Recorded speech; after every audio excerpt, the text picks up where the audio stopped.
Hey, welcome to St. Louis, everybody, where the recent history of the UFL has shown that the fans here are all about it. The hometown Battlehawks arrive for Week 3 action. They do so with, as you know, the biggest and loudest fan base in the league. This is a good game here against Birmingham here at the Dome. And the quarterback matchup features the very talented Stallion star Matt Corral, and he's opposite St. Louis's offensive leader, Brandon Silvers, who feels the offense can find its gear today. You look at the updated standings, you see Dallas, you just saw the victory there. So now Orlando and Dallas are 3-0, and this is a big swing game with two 1-1 teams. Glad you're with us this afternoon. Joe Tessitore, as always, with my partner, Jordan Rogers. Sam Ajo will be our field level analyst, and with Tom Luganville off on assignment, Brock Osweiler is here. We'll visit with Brock in just a little bit. Interesting twist that A.J. McCarron, you know him as a quarterback at Alabama, the NFL, and right here in St. Louis, returns now as a head coach for Birmingham. He does so with Matt Corral at quarterback. Yeah, I think this is the best version of Matt Corral we've seen probably since his time at Ole Miss with Lane Kiffin when he was setting the world on fire. Former third-round pick with the Carolina Panthers, now in his third year with Birmingham. He's confident. He's the guy. And I think that's what A.J. McCarron has done. Build that confidence back. He's at his best when he's playing point guard. The ball's coming out quick. They have the most talented wide receiver room in the UFL. They're tough to stop when he's at his best. By the way, with A.J. here and Brock here, it brings us back to Monday Night Football 2015. Week 16, Brock and A.J. battling into overtime as Brock Osweiler led the Broncos to a comeback victory over A.J. and the Bengals. Brock, now you've got the mic in hand, and he's a head coach. Well, thank you, Tess. I'm down here with Stallions head coach A.J. McCarron. We are very long removed from our Monday Night Football duel back in 2015. I'm curious, you've since traded in the helmet for a headset. How is the transition going from player to first-year head coach? Yeah, it's been awesome. Listen, we have a really good group of dudes that just know how to be pros. I've loved every minute of it, and hopefully we'll love it even more tonight. You, of all people, AJ, know how difficult it is for opposing teams to come into the Battle Dome and get a win on the road. You were the starting quarterback here in St. Louis for 2 seasons. What is the key for your ball club this afternoon getting off to a fast start? Yeah, the biggest thing we've been preaching all week is attention to detail. We can't beat ourselves. You look back at last week, we had too many penalties that hurt ourselves in the end. Can't do that tonight. Can't do that in here with this crowd. Go out, play the Stallion football, and let the chips fall where they fall. Thank you, Coach. Best of luck. And now, over to the St. Louis sideline with Sam Acho. I'm here with Ricky Prohl, head coach of the St. Louis Battlehawks. Coach, a tough loss last week. What was the message to your team throughout this week of practice? Start fast. We've been a great second-half team. We got to start fast and early. Get it going early. What does it feel like to play in an atmosphere like this, Coach? You played here, you won here. How does it feel for you to now coach here? Well, anytime, it's awesome. Anytime you got fans like we have here in St. Louis, it's a 12th man. It ignites us. It gives us, that's just home field advantage, and it's awesome playing here. Thanks so much, Coach. Thank you. Appreciate it. Yes, sir. Ricky Prohl, who caught the game-winning touchdown in the NFC Championship game. Of course, part of that Super Bowl winning team, the greatest show on turf with the Rams offense. Now the head coach here in St. Louis. Well, he said they want to start fast. Birmingham won the toss. They elected to defer. So Brandon Silvers and that Battlehawks offense on the field in moments.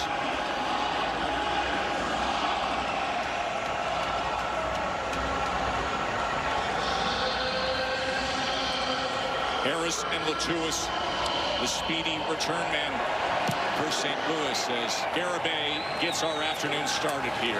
Back end of the doubleheader here on ABC, and this is Latulis. So let's say hello to Brandon Silvers. As you look at his career through the years, he was excellent at Troy, was a 10,000-yard passer at Troy, and then comes the pro path, Jordan. Yeah, he's a veteran of the Spring League. He's been a part of the UFL, the XFL, the AAF in 2019. A guy that maybe wasn't expected to be the starter in camp. but has always been a solid option for them. And with the talent they have, in particular with Hakeem Butler and the talent they have in the backfield, if he can manage a game, this offense can get rolling. Howard's going to take it straight ahead on the opening play as he goes for a gain of 3. Yeah, I just mentioned Hakeem Butler, his first week back with St. Louis last week. There was a little bit of rust. He was working out with Brandon Silvers, but they got to get the run game going. Jarvion Howard is really talented. They need to help Silvers out. And on the other side, up front, Perrion Winfrey is activated, the former fourth-round pick. And on the back end, Stephen Gilmore will be a matchup to watch with Hakeem Butler all night. Celtics there. Celtics there. Turbo. Ready, go. Second down, they keep it on the ground as Howard takes it just beyond the 40-yard line. It'll be 3rd and short. A.J. Smith is the spring pro football veteran play caller. Give me red. Go. Hum to trips right, 53 Island. Hum to trips right, 53 Island. Here we go. Hey, 53. 20 seconds. Ready? Text me.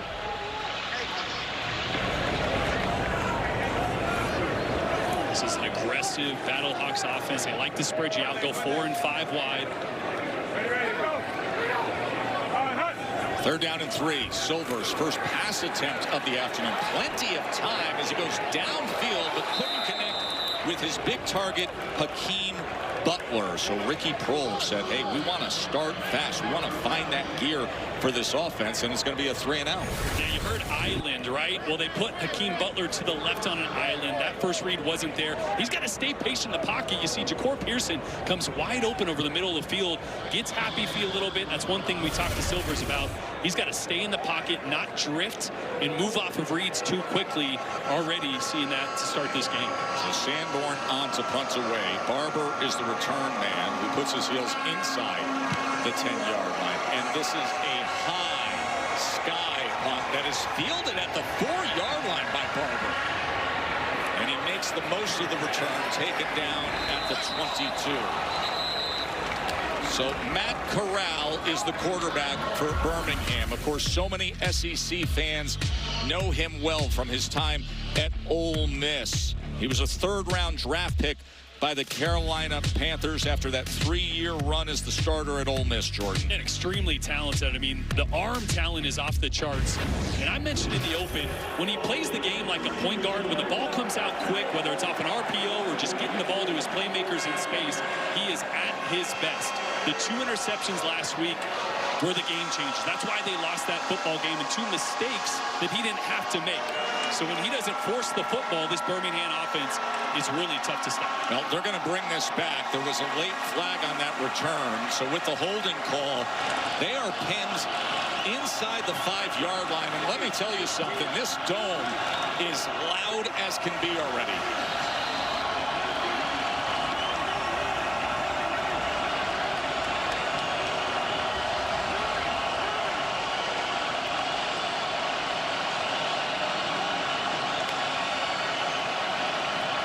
McFarland trying to give them a little bit of breathing room as he goes ahead for 2 yards. Yeah, this offense is built on the talent at wide receiver. Jaden Mickens and Justin Ross, 2 of the best in the UFL. So much speed and size. But on the other side, Pita Tamapenu and Travis Feeney, 2 of the best pass rushers in the UFL. Tamapenu was the UFL Defensive Player of the Year last year. They have to affect this game to get after Matt Corral. His 2nd year in St. Louis for Pita, their star defensive lineman. 2nd down and 8. Corral from his own end zone. A lot of traffic and it's picked. It's Williams for a pick 6. Jordan Williams. Boom.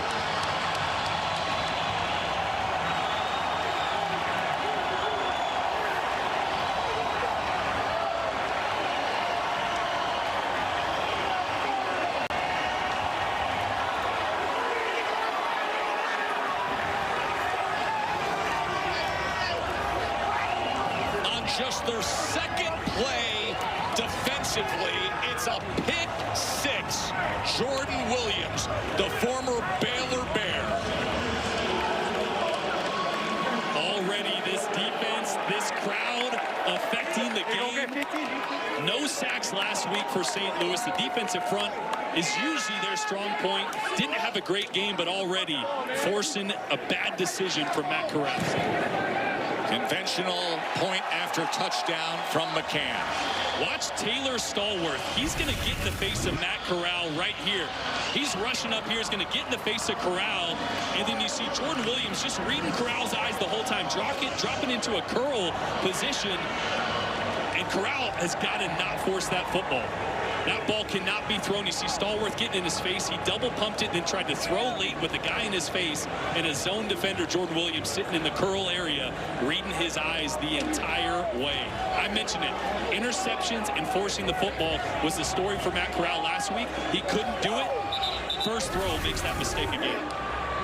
I'm here with Jordan Williams. Akeem Butler just shook your hand. You said, I feel like you feel like a receiver. How does it feel to get a pick six at home? Man, it's a great way to start off the game, man. We wanted to score on defense, bro, so we was able to do it today. And it's just a great start to the game. We're going to keep doing it all night. What did you see to get that interception? So our coverage that we had kind of dropped out the back. He stayed in, and so I just read the quarterback guys and ran right into the ball. Awesome. I'll let you catch your breath, Jordan. Outstanding job. Thank you, bro. Appreciate you. Jordan Williams, who was a star on those excellent Baylor teams back in 2015 through 2019. Really interesting personality as well. He's an artist. He's a tattoo artist. And he's forging ahead in his pro football career. What a play he makes to impact this game early. This is Chenault on the return. So now he's got to go right back out there. Does Matt Corral. Yeah, he's throwing a slant to the right to Deon Cain. That ball's going to be out now. If it's not out now, you're in the second window for a slant. You can never throw that. For a slant, the ball's got to be out on time, or you got to throw it away, throw it at his feet. You cannot be late over the middle of the field. Big mistake from Matt Corral.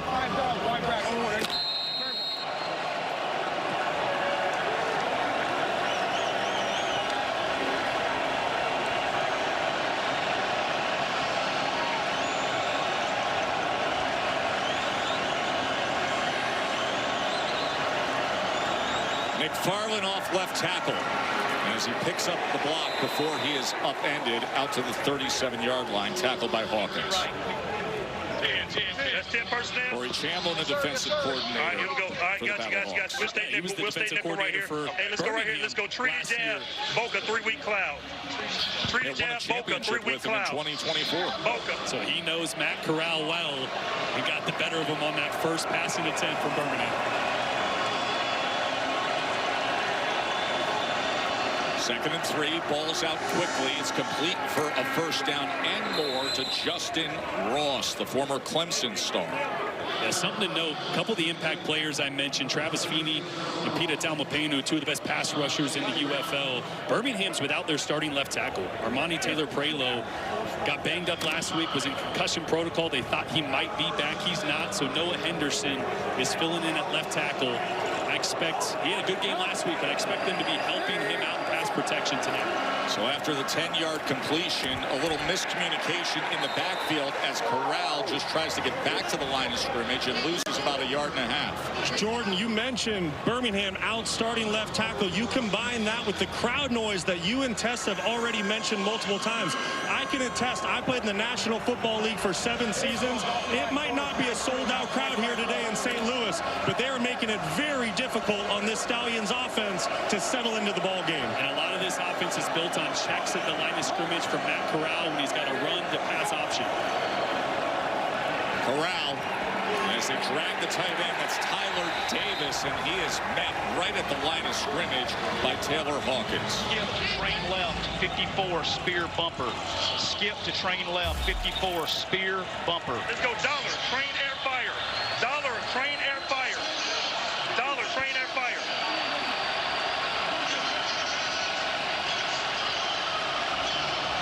Just what Brock was talking about. How this dome echoes with the roar, especially on a 3rd and 11. Corral, pocket collapsing as he drifts back and throws it incomplete. John Ross was the intended target. It was Carlos Davis who was getting the pressure on Corral. I mean, just look at the right side here. You can call it pass protection. It's not really. It's just survival on that side of the offensive line at this point with Pita and Carlos Davis. You can't play quarterback when you're on your back foot falling away, right? There was an option to hit a corner route there that would have been open, but can't do it from your backside. Tough start for Matt Corral. Tough start for the protection. This offense got to get back in rhythm, fixing things on the side. Colby Wadman on to punt away for Birmingham. Sean Fresh is the return man. And this is back rotation that settles in inside the 10, where Fresh takes a good return as he is able to split coverage and make it out just beyond the 20-yard line. Well, the defense comes out and puts a touchdown on the board. Now, the UFL is brought to you by Progressive Insurance. Progressive makes bundling home and auto easy. Great sports weekend here in St. Louis. Cardinals and Red Sox playing just about a mile away. And we've got a loud crowd here at the Dome at America's Center, which is the strongest home field advantage in the UFL. The past 3 seasons, St. Louis 10-1 at home. Monday.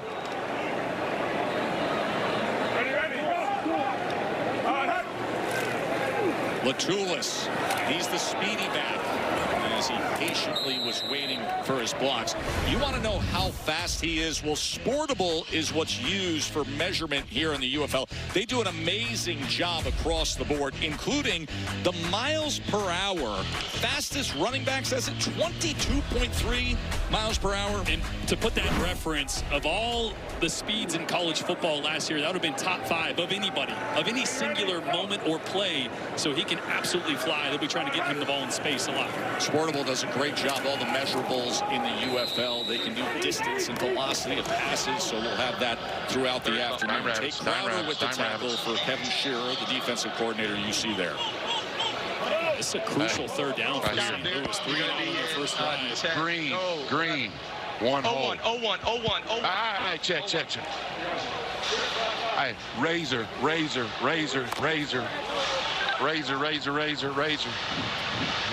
the MA attack? Changing things up there at the last second on defense. So they're going to be playing man coverage. 3rd down and 5. Silvers, one of his offensive linemen, got backed up right into him, and the pass is incomplete as he couldn't connect with McBride. That was a great little stunt. Little TE stunt. So the tackle is going to go first, and then the end's going to loop around. He's going to punch Spencer Rowland there, the right guard, back into the lap of Brandon Silvers. And another 3 and out. Remember, Ricky Prohl mentioned we need to start fast. They didn't last week. Played from behind, changed the way they had to call plays. They want to be balanced on offense, but playing behind the sticks and 2 straight 3 and outs ain't the way to get it going. 2nd straight 3 and out for St. Louis. Sanborn on to punt again. Play. Cannot challenge anything. It has to be during the play. You can't challenge a dead ball foul. It has to be a live ball foul. Correct. Okay, so there is no challenge. No challenge. No, it's a dead ball foul. It was after his play was over. Is he going to get time? No. Let him pick it up, and we'll move on. Dean Blandino in the UFL Command Center. It's 4th down. There's a complaint afterwards that the receiver was just smashed by Tay Crowder after the play was over. He threw There's a it with replay 1 that went up here. Yeah. A.J. McCarron, the young head coach for Birmingham. Of course, former Alabama star, NFL quarterback Ricky Prohl, the former 2-time Super Bowl champion, the head coach for St. Louis.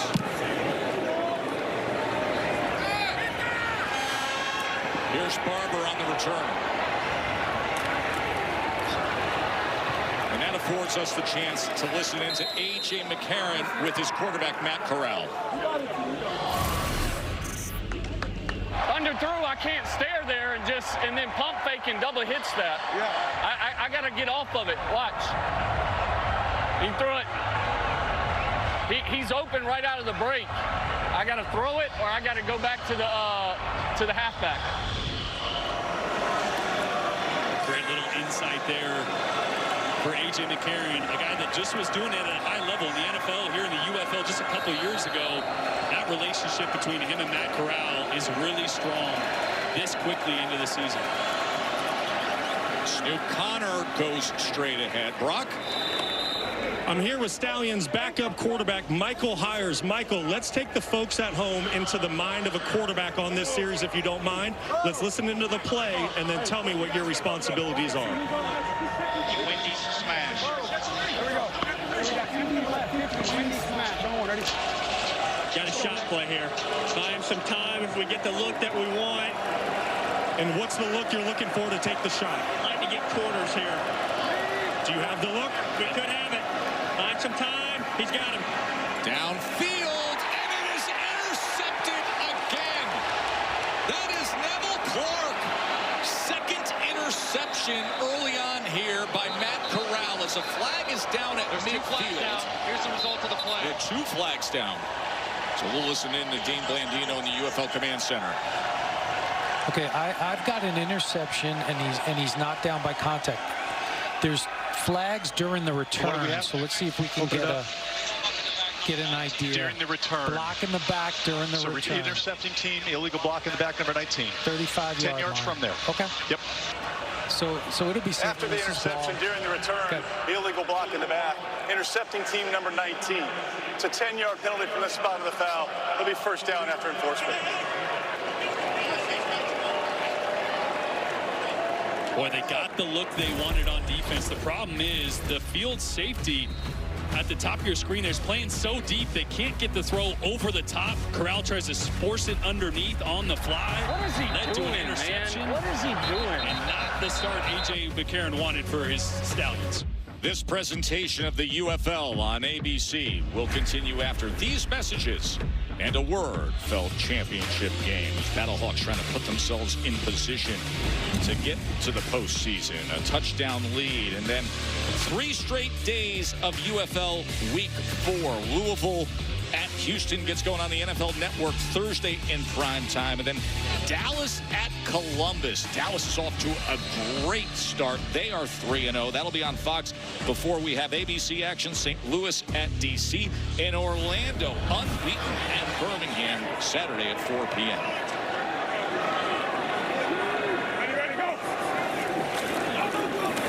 Harris, he is met in the backfield and driven back, tackled for a loss. Outstanding work by Bledsoe and Green Bay.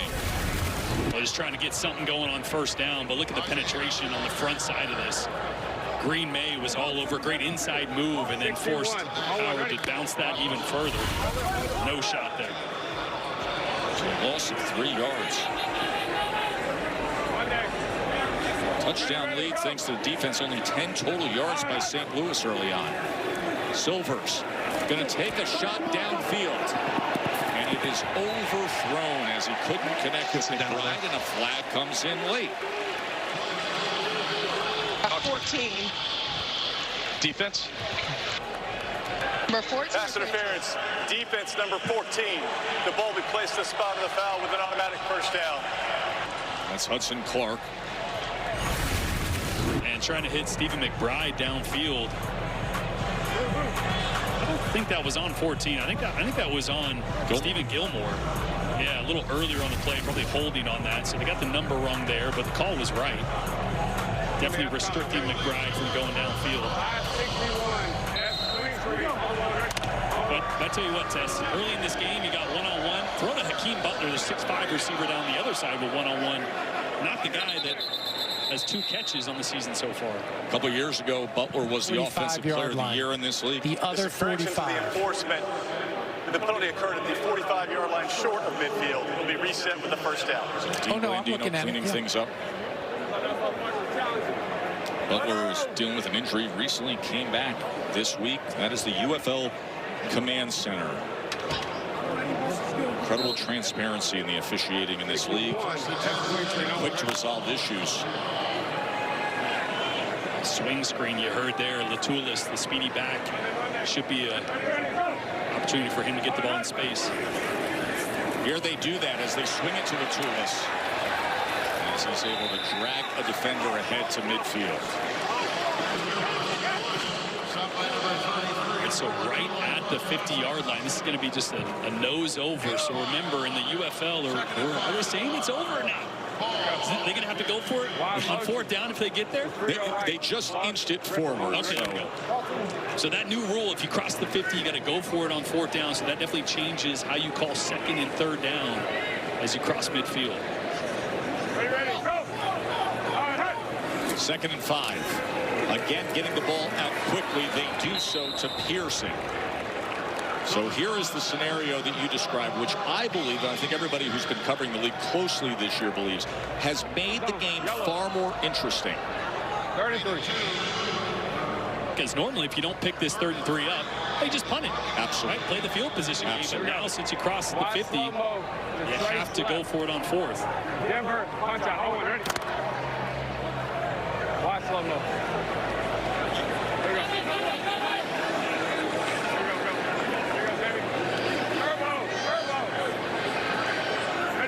Third down and 3, and the whistles blow prior to the snap as a timeout is going to be used by St. Louis and head coach Ricky Prohl.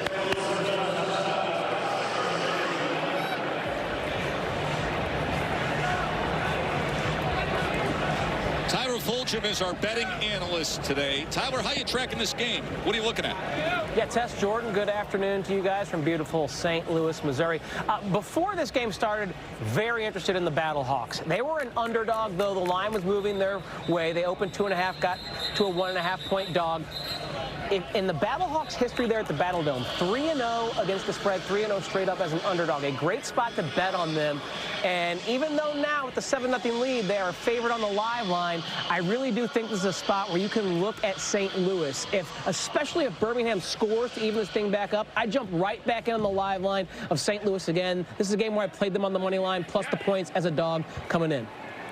Now, Tyler mentions the home field advantage. We told you 10-1 straight up at home over the course of the last 3 seasons. So that is where Tyler is in terms of playing this game. Harris on the carry on third down. He's going to be about 1.5 yards short of that line to make. So here is the scenario of a fourth down where, because of the new rule, you're forced to go for it. I right, Denver lead. I right, Denver lead on the turbo. I right, Denver lead. Real. Solid. Real. Solid. Real. This is going to be a handoff right up the middle with the lead. Get down. Tyler Neville at tight end playing fullback there in the 3-point stance. Fourth down, got to have it, and charging ahead and moving the chains is Jarvion Howard. That's a great job there. Great push from the right side of that offensive line. Actually subbed in 2 new offensive linemen, fresh guys, right before that play. And it paid off. Really good push there. Howard was able to fall forward for that first down. That kind of gets some pressure off this offense that has struggled early so far in this game.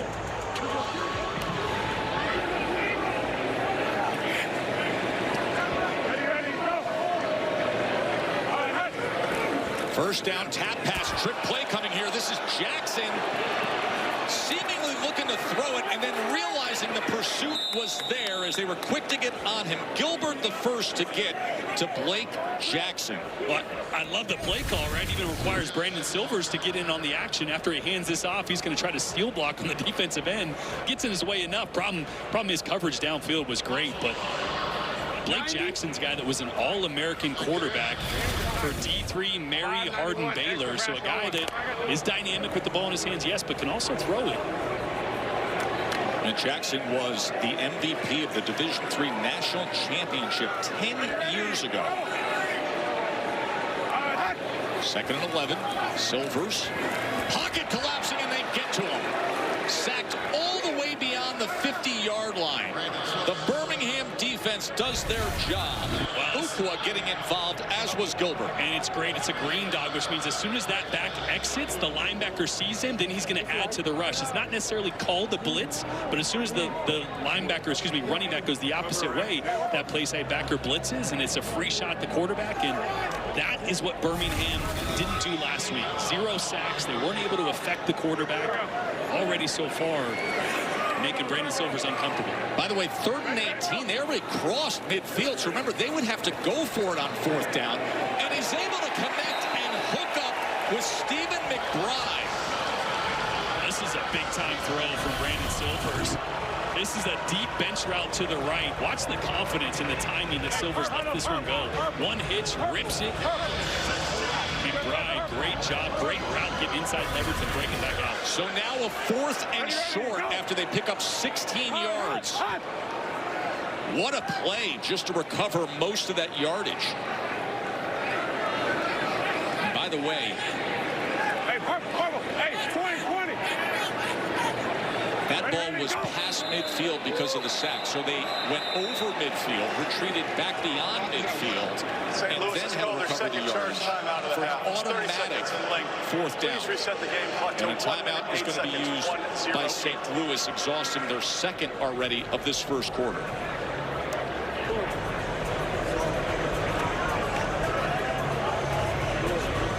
Again, I just love this wrinkle. I do It's too. a place on the field where normally you go, okay, maybe a little long for a field goal. Let's take a delay game. Let's back up and just kick it, which is boring. It makes you go from disposable football that's meaningless with no risk and no reward to impactful football between the 40s, really. Yep. And as much as you want to pick up the first down, you got to also be careful. Don't want to take a sack. Don't want to give Birmingham better field position. So a great wrinkle to UFL football. And they're going to send Tyler McCann onto the field for the long field goal attempt. Keep in mind, of course, one of the other new rules is a 60-yarder is worth 4 points. This is a 54-yarder, but McCann's got a very big lead. In fact, he made a 58-yarder in week 1 against DC.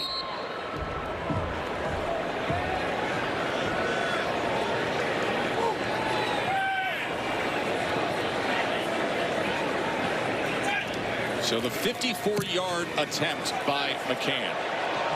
Oh, you talk about plenty of leg in the dome. That thing crashed into the netting from 54 out. And it's a 10-0 lead as we continue to give you all access. Take a listen. We're just forcing it into windows. Take what they give you. Take what they give you. If your read's not there, okay, use your feet. Go play. Play, right? Don't think. Just go play. Yeah, and here's the interceptions that McCarron's talking about. Forcing a slant. Can't do it. Led to the first touchdown for St. Louis. And this one here, they have a shot play dialed up, but the look is not there after the ball is snapped. He had a hitch wide open to the field as well with free access. A.J. McCarron just stressing, hey, take what they give you, and if it's not there, use your feet, right? We don't, just because we call a shot play doesn't mean we have to take a shot downfield. If it's not there, Corral's an athletic guy. Great little insight there of a former quarterback talking to a quarterback, trying to get his guy to see things better and play with some more confidence. And to your point, Jordan, don't forget earlier in the week when we visited with head coach A.J. McCarron, he said the message to the quarterbacks is take what the defense gives you. Eventually, they will give you the game. It's a knuckler of a kickoff that'll be fielded by John Ross, and he will take a knee in the end zone. So back to business for Matt Corral. And he's been so efficient, minus the big plays. And I'm talking about last week even, the 2 interceptions, yes, but other than that, he completed almost 80% of his balls. He consistently was taking what was there. Last week, Houston was playing so far off, and he was being patient. It was only the couple times, and still not able to shake that feeling of, I need to make a play. And that's kind of what we saw last year as he was looking over his shoulder a lot, was not the full-time starter. Skip was hard on him. I expect the first time we see Corral throw it on this drive, it's going to be something easy, something to get him back in rhythm.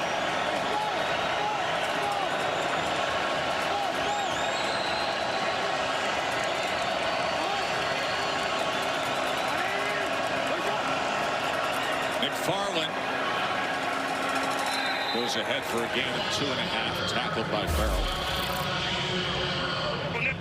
A matchup of coordinators. Double left, $9. Treaty jab, Silver, Florida. Treaty jab, Silver, Florida.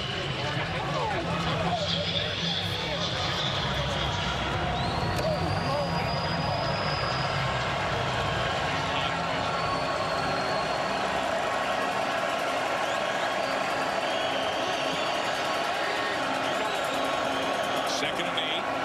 McFarland again. Blockers in front as he turns the corner and makes his way to the 28-yard line.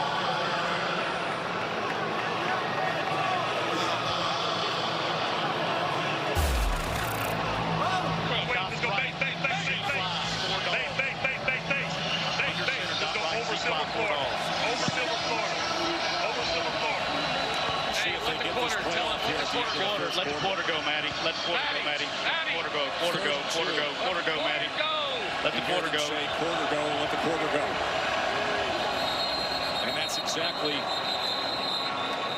what they do. Matt Corral. Prior to the snap, it's the end of the first quarter. Picked off 2 times in that first quarter. Let's get it. Let's get the ball back. St. Louis, that noted home field advantage. Their defense with a pick 6. The long field goal and a 10-zip lead for the Battlehawks here. UFL Week 3 continues. We're in for Tom Rubendale and Sam Acho down the field as our analyst. Sam, 3rd pick 6 of the UFL season, and that's the reason why St. Louis is off to a good start. You could feel the excitement on the sideline, specifically with the defensive line. They feel like they're dominating up front, and the crowd is into it.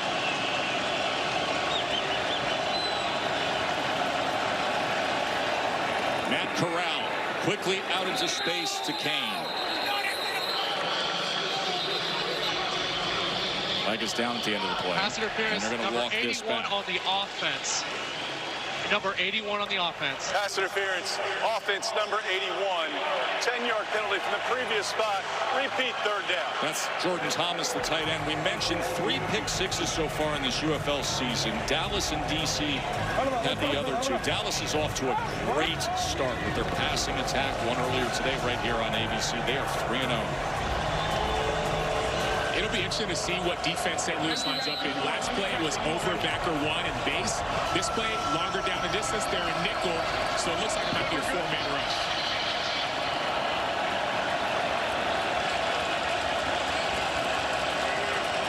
Third and 12 for Corral and the Stallions. Steps up in the pocket, and a flag is down as intercepted by Hawkins.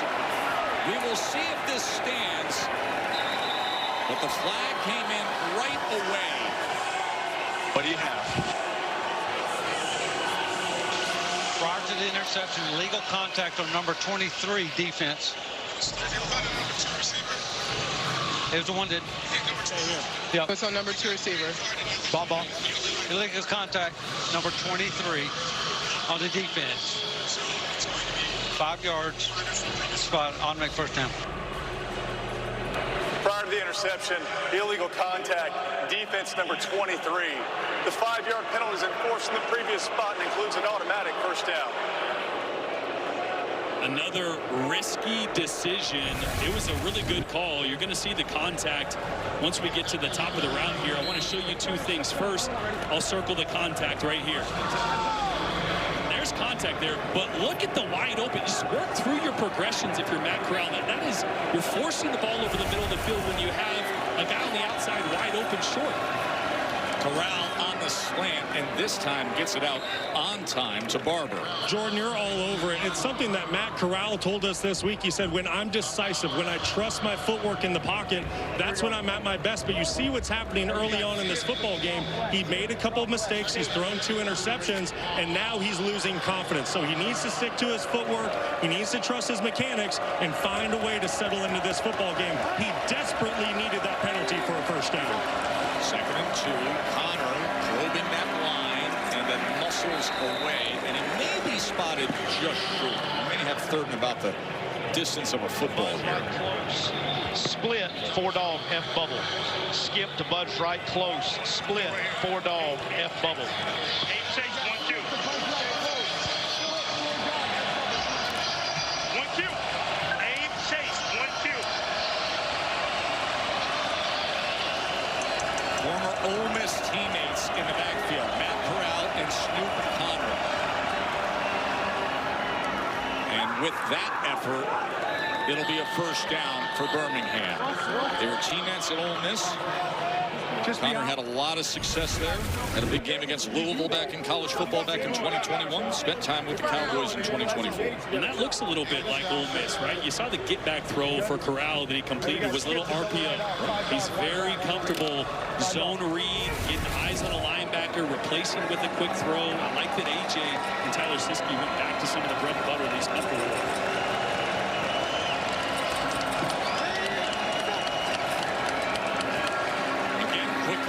This is Tyler Davis, tight end, who had great success at both UConn and Georgia Tech before being a 6th-round pick of the Jacksonville Jaguars.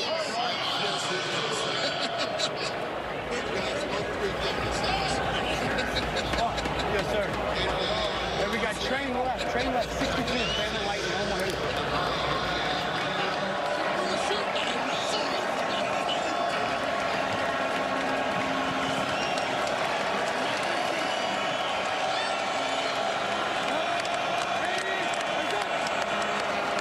Second and 6.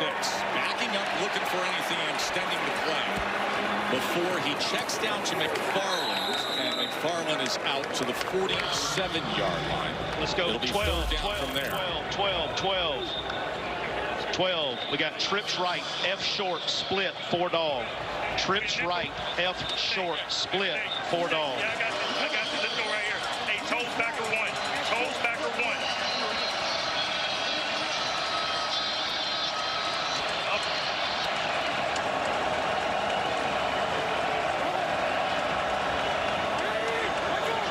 Short, McFarland, and I think he got bottled up on that right side.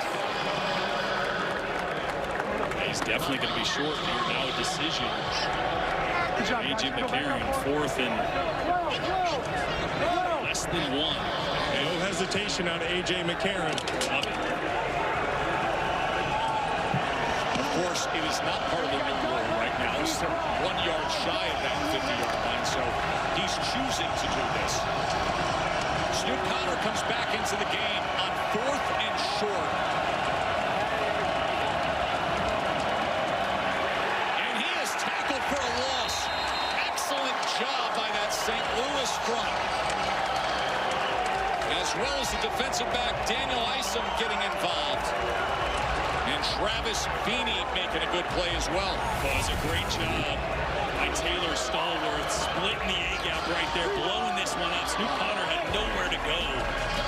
And St. Louis with the stop in front of the home crowd. This presentation of the UFL on ABC will continue after these messages and a word from our ABC station. Since with the turnover on downs, that means that Rayanne's son is back out on the field, Sam. Yeah, I'm here with Rayanne Silvers, the mom of quarterback Brandon Silvers, and you said 2 things. I heard you don't like the play calling so far, but also you said they're going to go to 88. Why do you see that? I know my son, and I know A.J. Smith. He's going to throw it. He going to call it right here. We're going to score a touchdown right here. And I heard that you've never missed one of your son's game, going back to Troy, even here, even in every single game. Why? Because he's my child, and I love watching him play. It is a lot of fun. And being honest, he would be upset if I wasn't in the stands, I believe. He's a mama's boy. Well, she's up there watching right now as Brandon in the offense takes over with great field position as Howard takes the ball. They have a 10-zip lead, Jordan, with 29 total yards of offense and 2 first downs. Yeah, I think Mom's got a great point. They were playing off on Hakeem Butler on that one, but at some point, the 6'5", 240-pound receiver is the matchup you want to go to. And a jump ball is not a 50-50 to Hakeem Butler. It's more like an 80-20. So I think at some point they're going to test that if they get the right look. You see Brandon Silvers looking over towards 88 right now. He's got press coverage. I'm taking that shot if it's there. Ready, go. All right, hut. 2nd and 7. There it is. Instead of goes underneath. This is Latulis. He had the one-on-one matchup. This is an angle route to Latulis. So I don't hate the decision. You want to get your running back on a linebacker singled up. It's a really good decision. But down the left side of the sideline, Hakeem Butler has being guarded by a 6-foot corner. So, Ray, it seems like Jordan up in the booth and the broadcasters, they see what you see. They think it should go to Akeem Butler as well. What do you think, 3rd and 2? Well, since we're past the 50, they may take a shot. I'm not sure. Let me just watch for a second. No. 3rd down and 2 as LaJulis is stopped. It is a 4th down coming up. That was JoJo Tillery making the tackle. Now what? Now what do you think? We're past the 50. We can't punt it, as you know the rules. What's next? We're going to get a 1st down right here. There you go. Run, pass. Quarterback sneak. If it were me, I would have a little short slant outside to the right, but it's not me, and so let's see what happens. Screen pass, maybe. 4th and 2. Silvers, Ray and Son.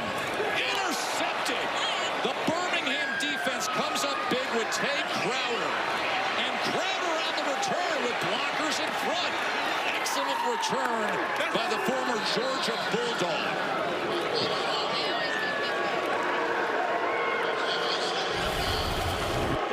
The play call, but you want man coverage here. Instead, they get cover 2. There's a corner squatting right out there waiting for Jarvion Howard, the running back. So Silvers tries to go late back across his body. Bad decision. Not a bad play call, just a better defensive call there to sit in cover 2 and be waiting for that quick throw to the flats.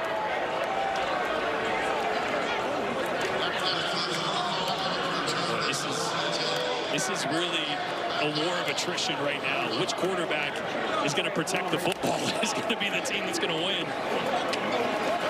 Corral has thrown 2 interceptions. Then moments ago, the turnover, Brandon Silvers' pass return, 35 yards.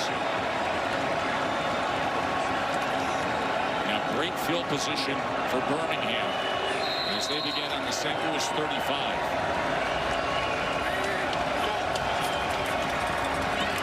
Corral, time to wind up and wide open, waiting on that, and then getting into the end zone is Jordan Thomas. Touchdown, Stallions.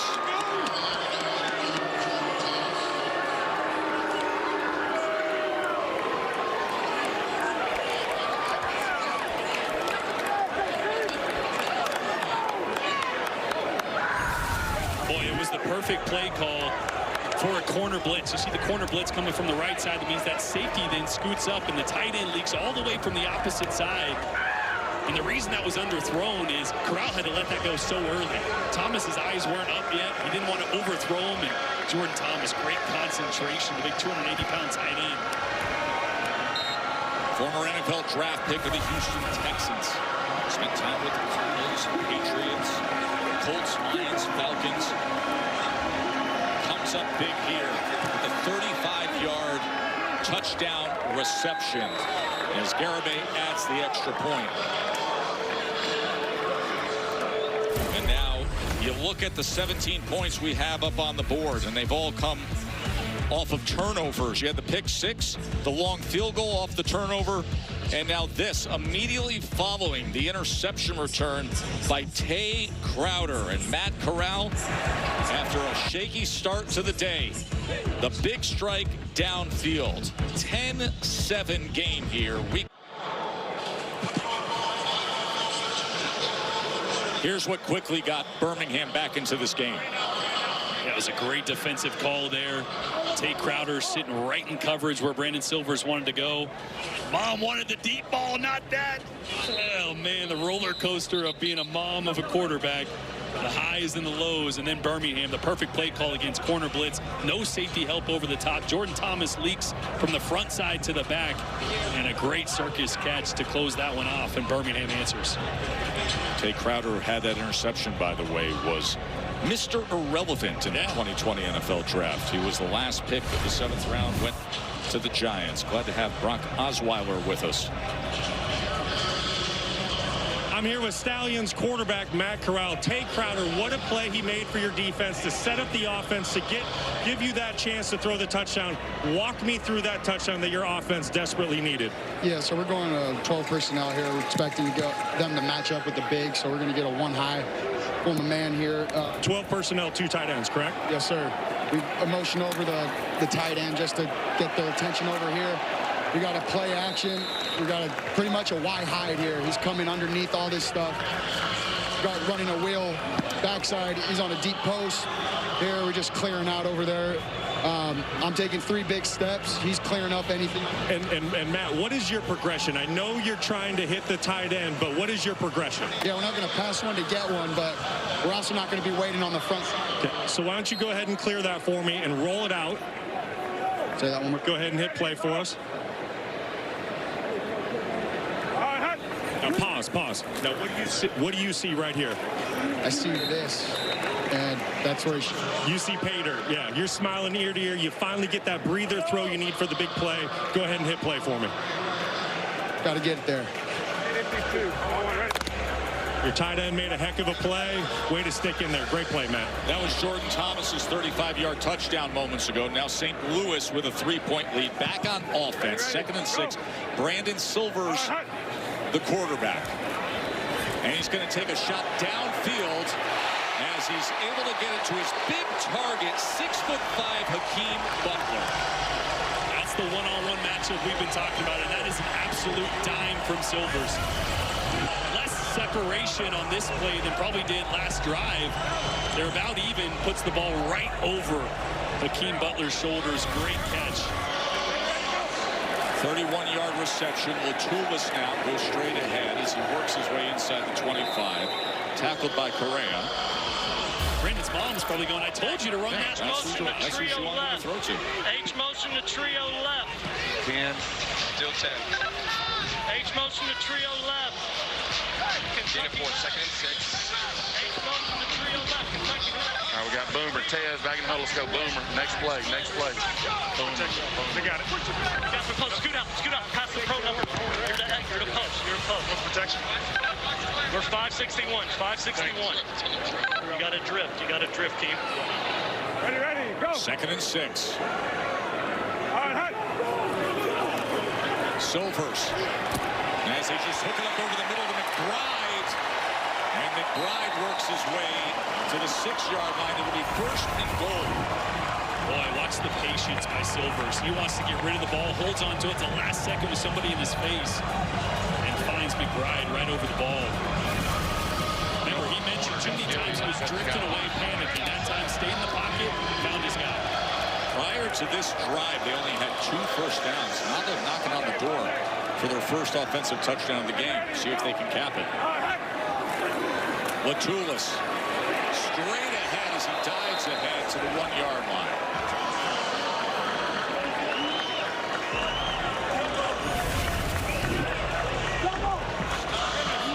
Really good push there with Latulis. Great job, stutter step, finding the hole and getting north and south. See if they can finish it off. Couple tight ends in the game. Neville comes in to play fullback in the I formation with Latulis as the tailback. And Latulis is gobbled up right away. It was a good play by Crowder, who just had the interception. They brought in an extra offensive lineman there, too. Boston G lead on the turbo. Make sure they report again. Report. Make sure the O-line reports. Here we go. They made that. Here's your pass here.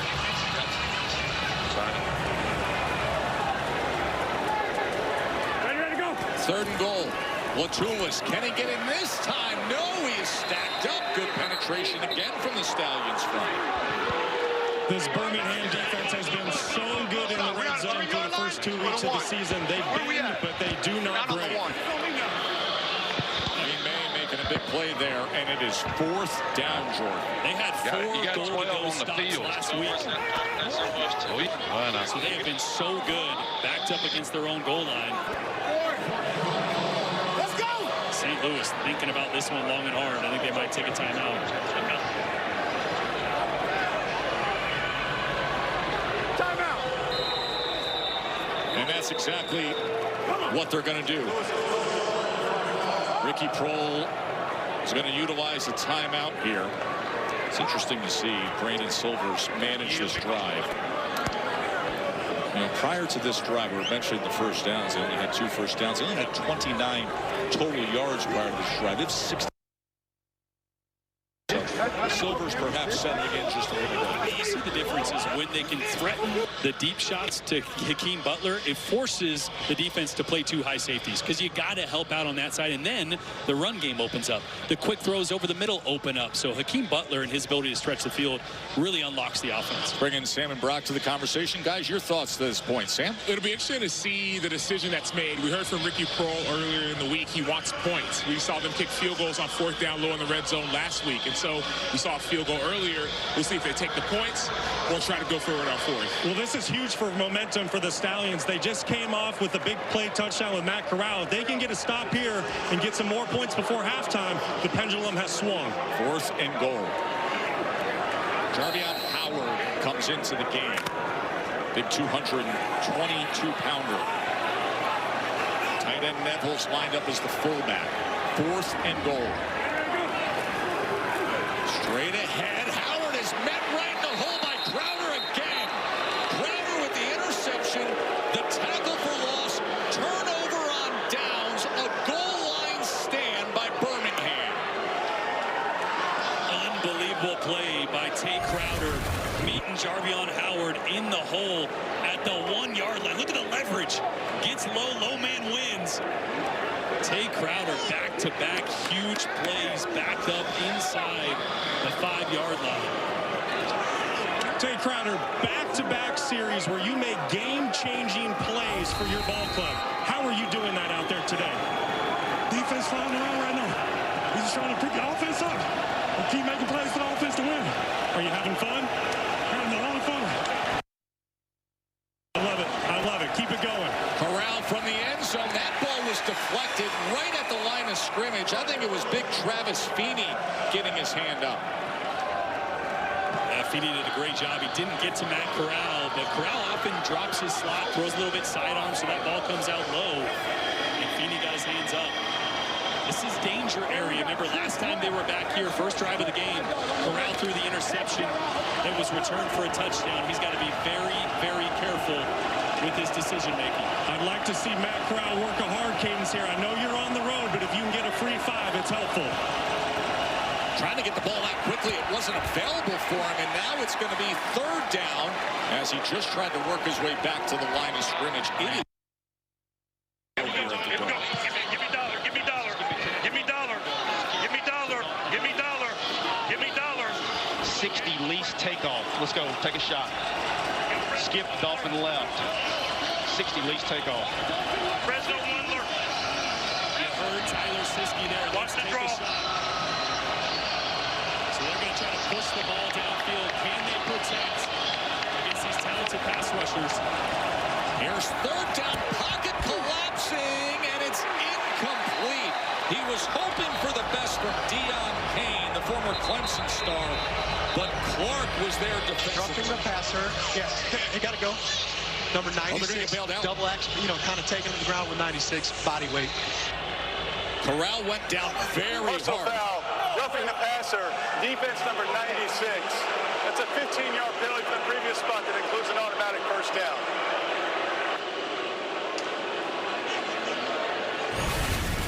Carlos Davis is going to hit Corral here.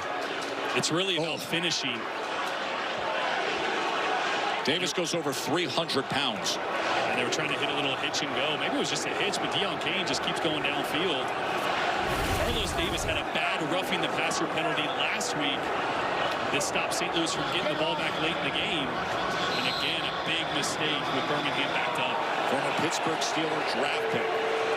Former Nebraska Cornhusker star. And the penalty gives him a 1st down. As Connor, ball comes out at the end of the play. St. Louis has it. Snoop Connor fumbles it away, and St. Louis recovers inside the 15-yard line.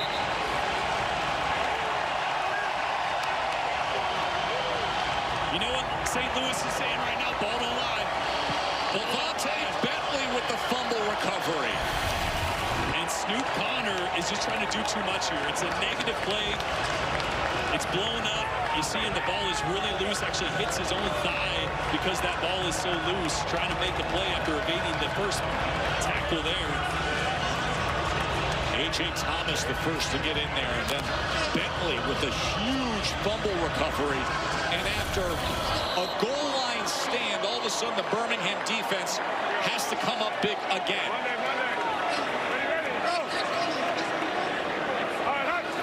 Silver's back to pass after the turnover. That ball's floating in the air and was nearly intercepted by Alex Cook. It was Blake Jackson who was the intended target. What is happening right now? This game is wild.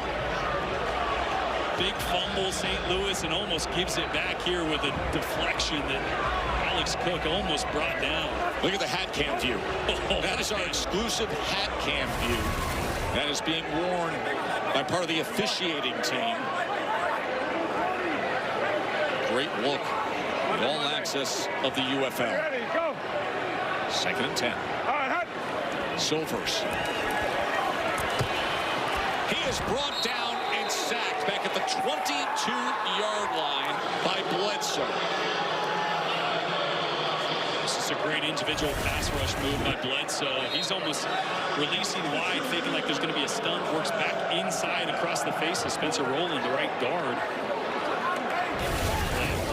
How many turnovers do we have? Nobody can protect. The ball's all over the place. We still got 2 minutes left in the first half. Wild action here. Week 3 of the UFL. Big swing game early in the season. Stallions and Battlehawks. Back and forth they go. This St. Louis defense has been swarming from Jump Street. The pick 6 to start the game off. Got their hands on another one from Matt Corral, and then the defensive front has really taken over this game, forcing the fumble by Snoop Connor. This St. Louis defense is known. Ball don't lie. Ricky Prohl saying, ball don't lie. Ricky Prohl. It's his offense that has to find a little something. They were stopped on a 4th and 1, a 4th and goal at the 1-yard line, and now just sacked, coming off of this 2-minute warning and facing a 3rd and 20 from their 22-yard line.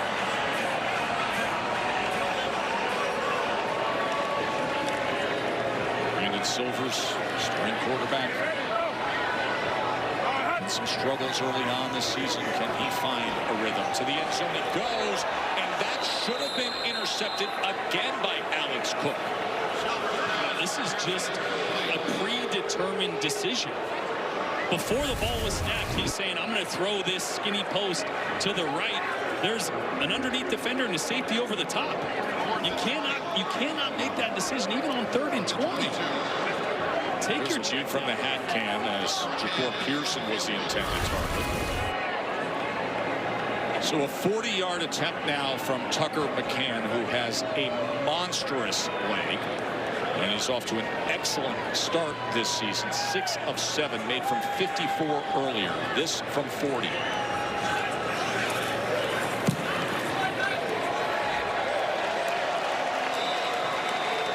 And with that, he pushes their lead to 6 points. Brock? Thank you, Tess. I just spoke with Stallions quarterback Matt Corral. He was banged up on that last series, but he gave me the thumbs up. He said he's good to go, and I expect to see him out there for this 2-minute drive. Michael Hires is the backup if it does come to that. The local Birmingham product who played at Samford. Matt Corral, 6 of 10, 63 yards, overcame the 2 interceptions, and had the 35-yard touchdown pass to Jordan Thomas. And this is where Corral really thrives, the 2-minute drill. Why? Because the plays get simplified. It's more about just getting 5 yards here, 6 yards here. He's not thinking take a shot. He's thinking be methodical. And when he's methodical and he takes what the defense gives you, he's really good. Just hasn't done that tonight. Has all 3 timeouts to work with as they're getting the ball back with under 2 minutes to play. Chaotic moments in this first half. All the turnovers and then the turnover on downs we've had as well. Ryan Sanborn to kick away. Can't. And this goes out of bounds. Actually, they did go with Sanborn there. Starting puncher, and he kicked it out of bounds. the kick. Be first down, Birmingham, 40 yards. My confidence was the one thing that I came into this game saying I saw a little bit from Matt Corral that I hadn't seen the last couple years. He was kind of looking over his shoulder a lot last year, wondering if he made a mistake, would he get pulled. Right, 61, Y Seattle, on 130. He's playing so much more free this year, so much more confident. Haven't seen the best version of him so far, but this 2-minute drill, it's a chance for redemption. 6 drives, 3 turnovers for Birmingham. Let's see how he manages things here. Corral. That is incomplete. Brock is with Michael Hires, the backup quarterback. We can listen into the play calling with them. Thank you, Tess. All right, Michael, it's 2nd and 10, minute 47. You have 3 timeouts. What are you thinking here as a quarterback on 2nd and 10 in the 2-minute drill? Trying to get a completion. We're trying to just get some positive yards here so that hopefully we put ourselves in a position to score or try to get to the 35. That's kind of our field goal kicker's range. And what's the play call that we have here? Is this quick game? Is this a guaranteed completion? It went out on me, to be honest with you, so I couldn't hear what we got. We got motion, though. I'd like to. Oh, Figgy. It's good. We're going to go inside out. Corral, pressure right up the middle as that ball was drifting to the intended receiver.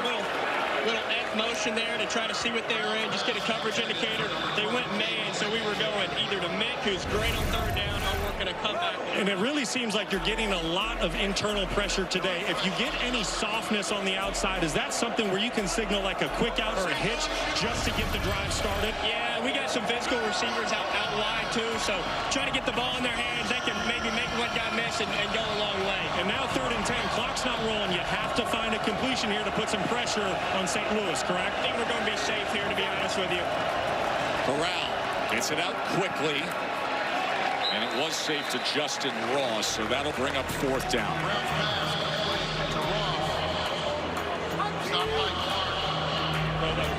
The offense is still out there. Hey. This is aggressive. You think it's maybe just a hard count, Jordan? Yeah, you're 4th and 4, so if you get him to jump offside, it'll be a 1st down. I got to think you play field position here. I wouldn't want to give St. Louis the ball on this side of the field with a minute left. I know they have no timeouts. I agree. Try to get a free 5 if you can. Take the delay game or a timeout and punt it. Yep. And they'll take the timeout as that play clock was counting down. So that is how it looks like they're going to manage things here.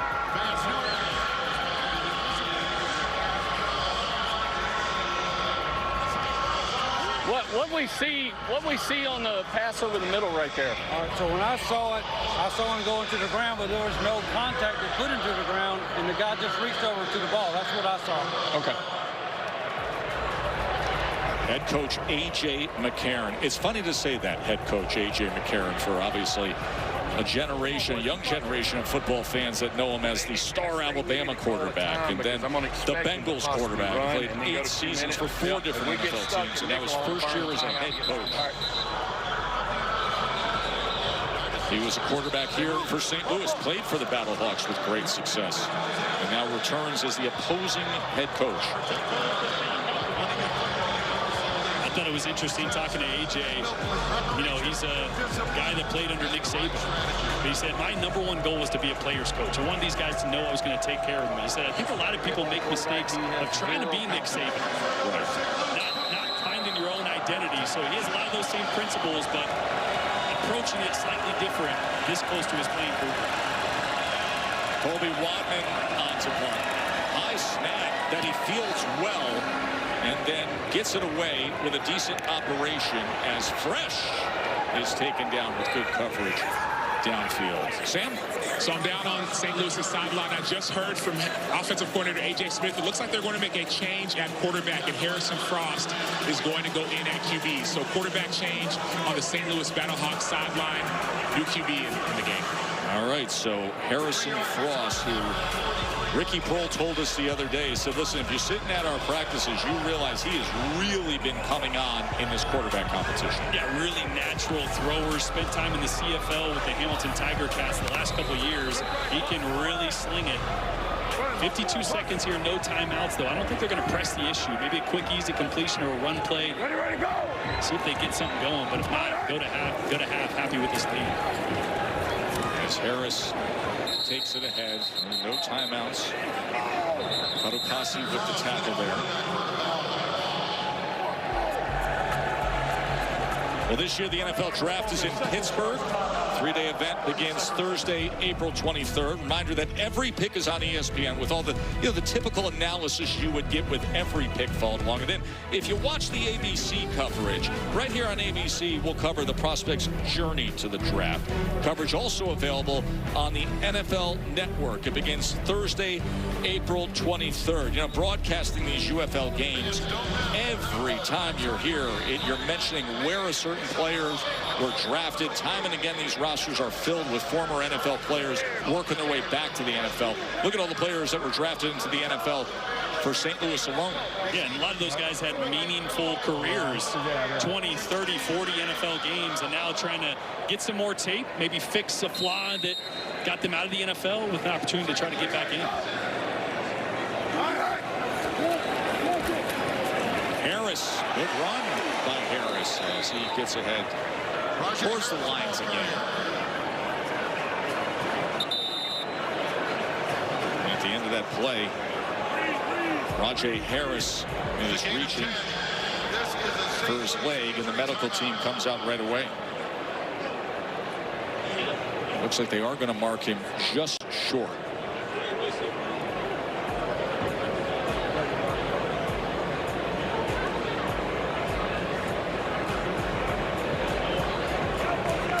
Good to see him pop up so quickly. Was a star at East Carolina.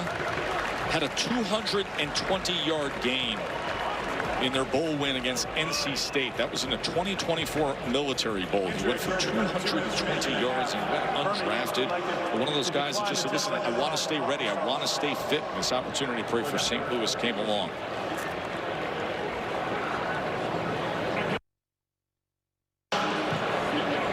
There is number 11, Harrison Frost, now in at quarterback.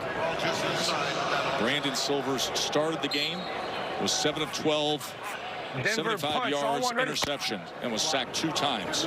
Remember, Birmingham with 1 timeout remaining as St. Louis faces his 3rd and long. Latulis, as he will get the first down for St. Louis. So we'll let this thing run to half. It's Birmingham, I believe, will get the ball after half.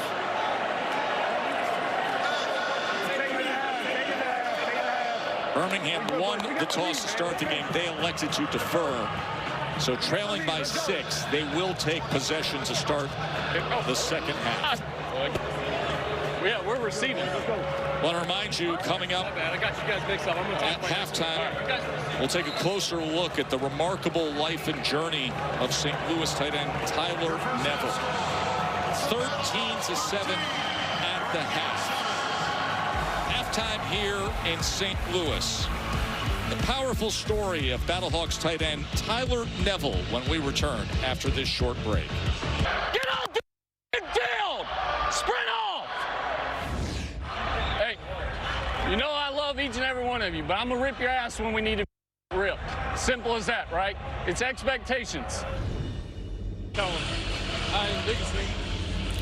Welcoming back here to St. Louis, a good game and a critical early season game between these 1-1 teams. St. Louis with a 13-7 lead over Birmingham here at the Dome. By the way, anytime a parent, an employer, or a coach says, you know I love you, but watch out. That was A.J. McCarron, the young first-year head coach, former star quarterback, of course, for Birmingham now. He played here at St. Louis. Your thoughts on that first half? Well, look, turnovers were the story for Birmingham. Matt Corral, it was 2 interceptions and a fumble by Snoop Connor. On the St. Louis side, it was an interception as well. Whatever quarterback, whatever team protects the football is going to win this game in the second half. It's not going to take anything more than that. Just don't beat yourself. I think that's probably the message in both lines. By the way, incredible piece on Tyler Neville that we saw at halftime. Sam is with him. Sam?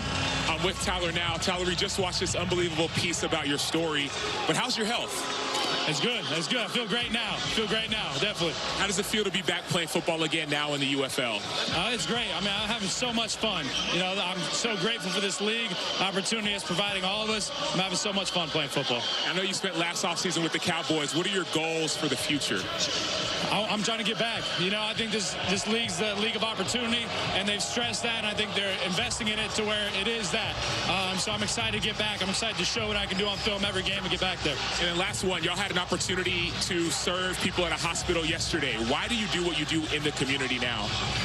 You know, I do it for, you know, those kids in the chemo ward when I was a kid. You know, I was 15, 16 years old. I was grateful. You know, no matter how many sessions I went through, I was still truly blessed. You know, I saw kids in far worse situations than I. So every day that I get to put on the pads, every day that I'm still breathing, I feel blessed. And I'd be damned if I didn't do it for them. Awesome. Thanks so much, Tyler. Great visit with Tyler Neville, the tight end for St. Louis. Brock? Thank you, Tess. I just spoke with Stallions head coach A.J. McCarron. He said the message was clear and simple at halftime. He said our defense is playing fantastic. They are keeping us in the game, but offensively, we need to bring better energy. We need to have better communication in this loud environment. And for quarterback Matt Corral, I need you to play with conviction. Back to you guys. Well, Matt Corral started off such a shaky, rough start to the day. It's a pick six on just the second play of the game offensively for Birmingham. Jordan Williams for St. Louis took it back for the pick six. Also was intercepted by Neville Clark later in that first quarter, but then settled down, had a 35-yard touchdown to Jordan Thomas. It's a 13-7 game right now. The difference being that pick six. St. Louis on top. The good news, of course, Matt Corral will have the opportunity right away as they receive the second half kickoff. This is Chenault on the return. Jordan, let's focus in on the first half stats, brought to you by Progressive. Yeah, a lot of good defensive play for both offenses. It was a little hit or miss. Obviously, the turnovers at the bottom there were the story of the first half. For Birmingham, I think there's going to be a lot of responsibility, not just on Matt Corral, but for offensive coordinator Tyler Siskey, because you have a quarterback right now that is forcing, that is not seeing what you want him to, so you got to direct his eyes. You got to have play calls that almost limit the options and tell the quarterback where to throw, safer throws, easier throws to get him back in rhythm. McFarland with a good run to start this second half. Does it ever? And Jordan, to your point, if I'm offensive coordinator Tyler Siskey, well, how do you control your quarterback's eyes? Get him outside the pocket, because when you're outside the pocket, it's 1, 2, 3 to run. It's all right in front of you. It slows down the game. And remember, we heard A.J. after the first interception going to his quarterback going, hey, if it's not there, just use your legs. Scramble. Trust your athleticism. Corral can definitely scramble around, so I like that idea. 11-yard run by McFarland to open up the second half. As that jersey gets dragged, he goes ahead for just a half a yard. 63 pressure drive. Dolphin right. 63 pressure drive. That is Tyler Siskey, who we mentioned, the offensive coordinator, who actually worked at Alabama when A.J. McCarron was there to start quarterback. Then was at Ole Miss as the recruiting coordinator for Hugh Freeze. So he's got the Matt Corral connection as well.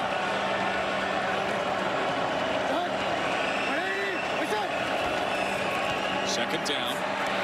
Going to take a shot downfield. And able to connect with Deion Kane. The former Colts draft pick and national champion at Clemson. You know, there's a reason I'm up here and not down there, right? Don't listen to me. Don't give an easy throw. Just huck it downfield to Deion Kane, one of the most talented receivers in the UFL. He was all UFL last year. And that was one that Corral almost thought about it for a second. Didn't pull the trigger initially, but then let that one go. And I love that he threw it with so much air. He allowed Deion Kane to adjust to that, and that was right on the money.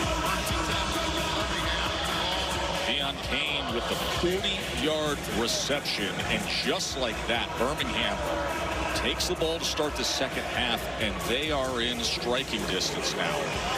The officials are taking a timeout on the field here as the medical team is surrounding a St. Louis player who is still down on the turf, and now slowly getting to his feet is Leonard Payne.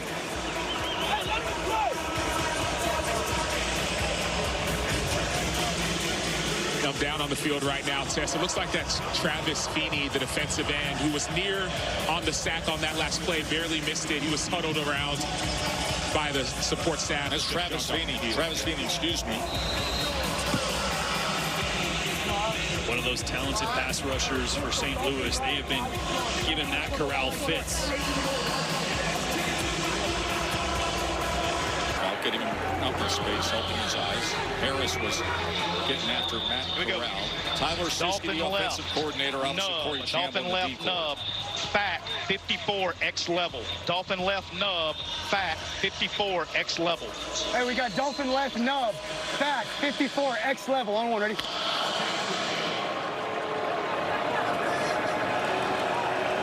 going to get a little motion across the formation here, trying to get a read on coverage.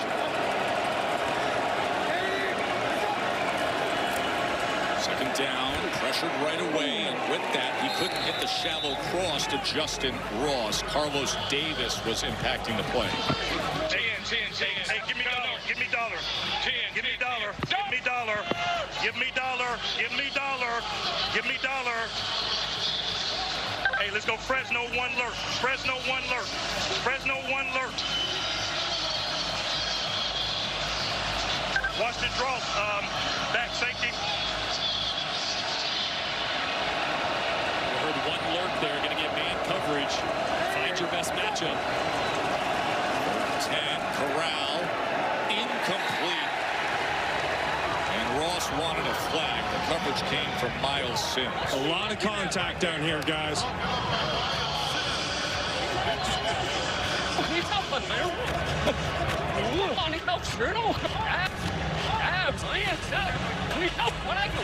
A.J. McCarron, he might want to think about challenging this. This is a critical drive here in the second half. And Miles Sims on Justin Ross. See a little bit of contact there on with the left hand on the back. Obviously, the referee didn't think that elevated to interference, so we got a field. Garibay comes on for the 34-yard attempt. And he puts it through. The kick is good.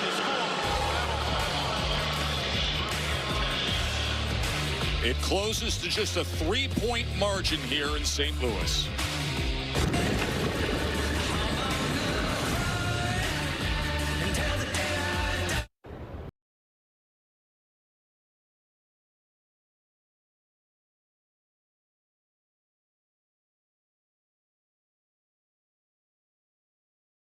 Here is the outlier.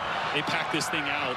This is really the example that's set for enthusiasm from a crowd base. I mean, you got people dressing up, you got noise. Of course, Oklahoma City right in the heart of it all with the Sooners and Pokes. It's just great football tradition. That crowd is going to eat it up when they enter the UFL. Fresh on the return, and it's a decent one as he tried to tiptoe the sidelines and keep his balance out towards the 34-yard line. So Harrison Frost is now the quarterback as Brandon Silvers takes a seat. Ricky Prohl told us the other day, do not be surprised from this. He has been excellent in practice. All right, on one-on-one, ready? He was a grad assistant at Virginia in 23, a guy that wants to be a coach, but definitely still talented to be playing football. Big arm. Let's see how they use him.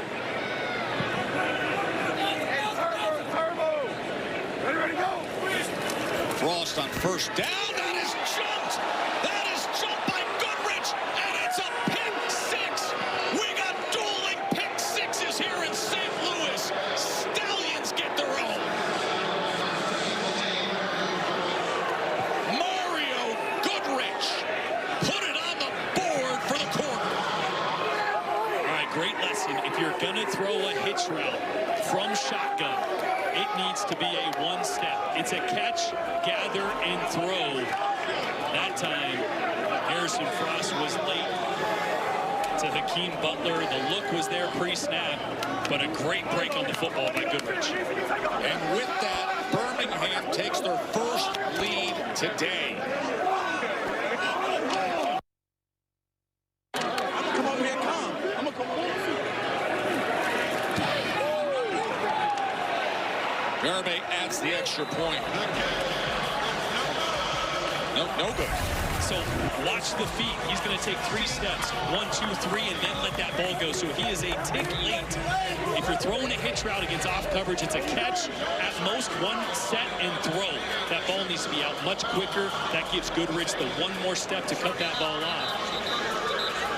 And just one of those mistakes that you make when you haven't had a ton of live reps. Goodrich, who had a pick 6 in the Cheez-It Bowl 5 years ago to be that MVP, comes up with one here, Brock. I'm with the guy that just made the pick 6, Mario Goodrich. What did you see on that last play that allowed you to jump that ball? He been giving me a go ball every time I pressed up, and he caught one on that side, so I backed off. I seen him check it. I was trying to tell the safety I'm about to go get it. I don't think he got it, but I just jumped it after I seen him check it.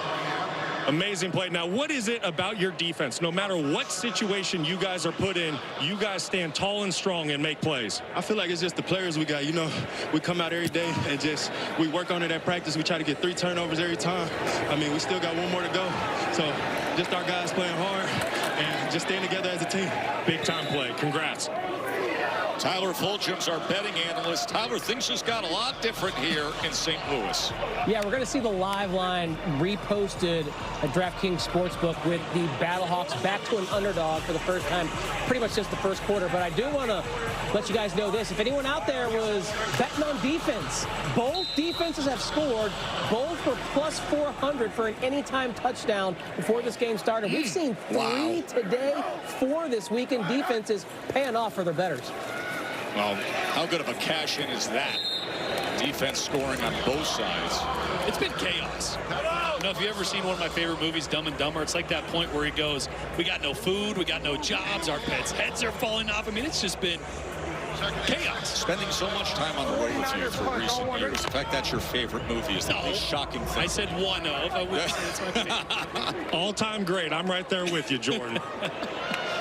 Ready, go! There's Howard searching for anything and reversing field and lowering the shoulder pads. Gets something done. Cook with the tackle. Took a little pain.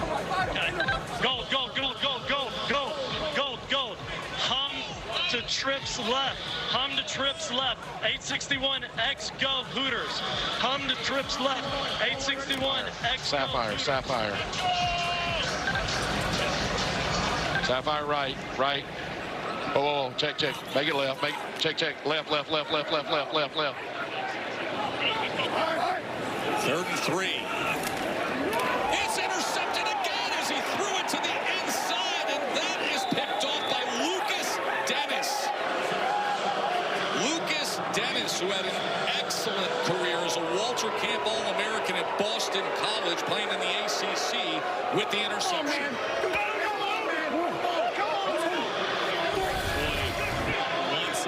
Just a hair late trying to get Ja'Cour Pearson the ball in the flats. He hesitated just a second, but even more so, that ball has got to be outside. On the far outside shoulder to Ja'Cour Pearson, so it's caught by him or it's out of bounds on the sideline. That ball left inside. And Birmingham defense taking this second half over. Lucas Dennis with the 6th turnover of the game, downfield and incomplete as Corral was trying to get it to Deion Kane. Brock? Thank you, Tess. I'm here with Lucas Dennis. What a play you just made. Tell me what you saw that allowed you to make that interception. I saw the motion come over. I looked to my teammates. They communicated the call. I saw the 3 go to the flat. I knew the ball was coming. That was for CPJ, my former teammate.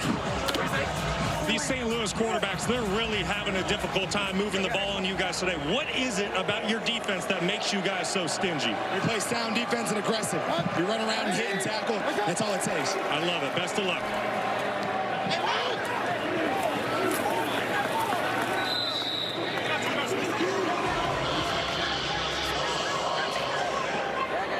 Lucas Dennis was mentioning CPJ.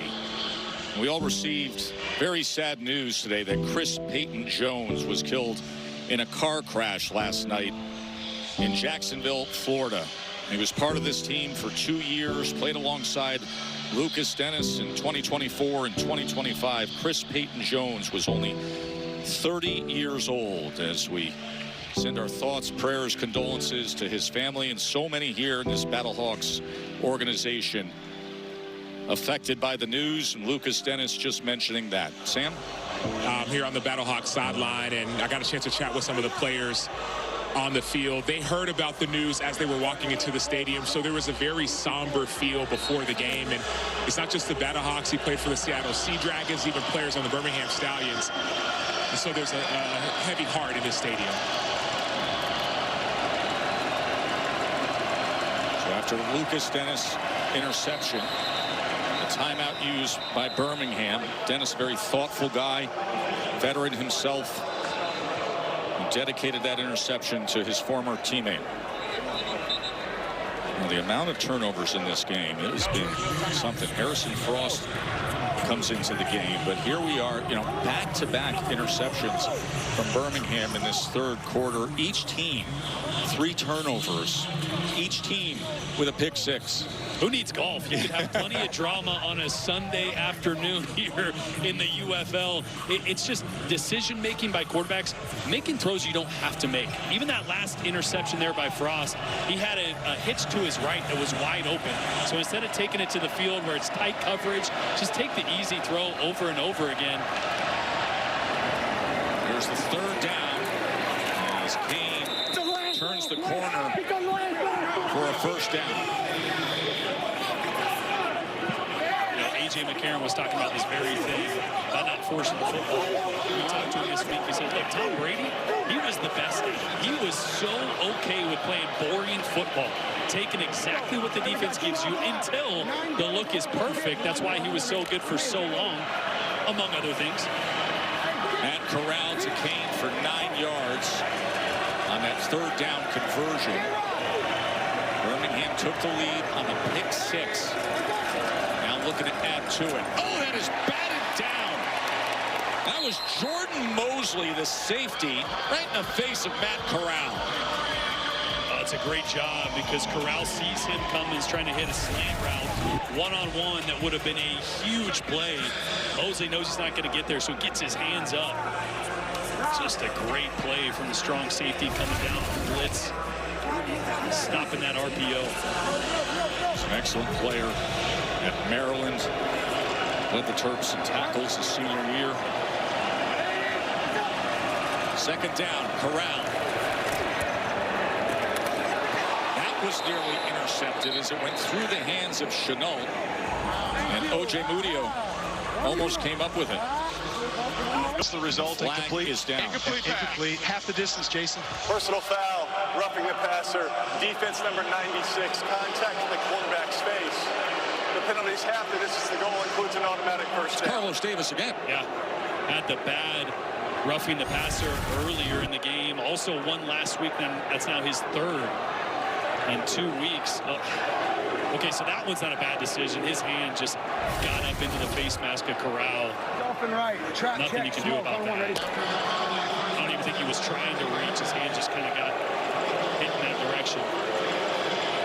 So it makes for a first down. You hear the boos cascading down from this crowd here at the Dome. Pre-snap penalty as there was some movement. 68. Ball start. Offense number 68. 5-yard penalty. Remains first down. 11.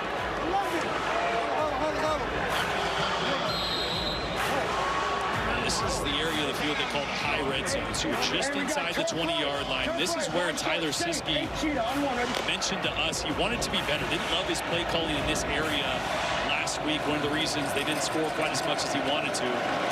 Let's see what they go with here on first down. McFarland can't find anything there. Corral tried to throw a block, and with it, he gets to the edge.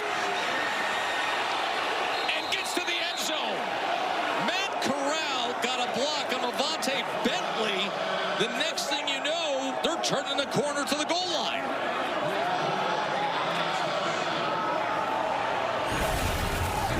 Look at Matt Corral. Oh, we're going to see the end of it here real quick. McFarland, make sure. Ooh, that ball started to move. That is Jordan Mosley again. Oh, this is going to be Dean Blandino in the command center having to take a look at this. Jason, we've got the ball coming loose short of the goal line. The ball then goes over the end line. So by rule, it goes back to the spot of the fumble. So he loses it where? We're going to put it at the half-yard line. Half yards for the goal line. First and goal. The ruling is the runner lost possession of the ball a half-yard short of the goal line. By rule, the ball is returned to the spot of the fumble. The result of play is a first down for Birmingham.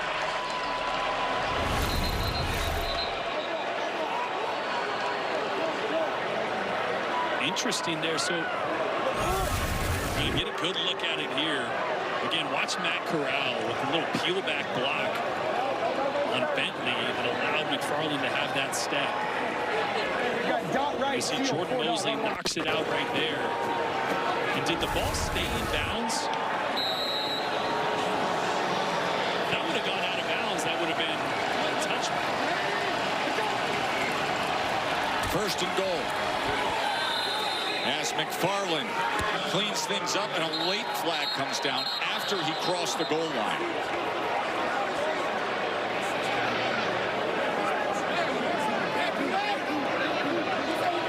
Assisting the runner, offense number 2. 5-yard penalty, repeat first down.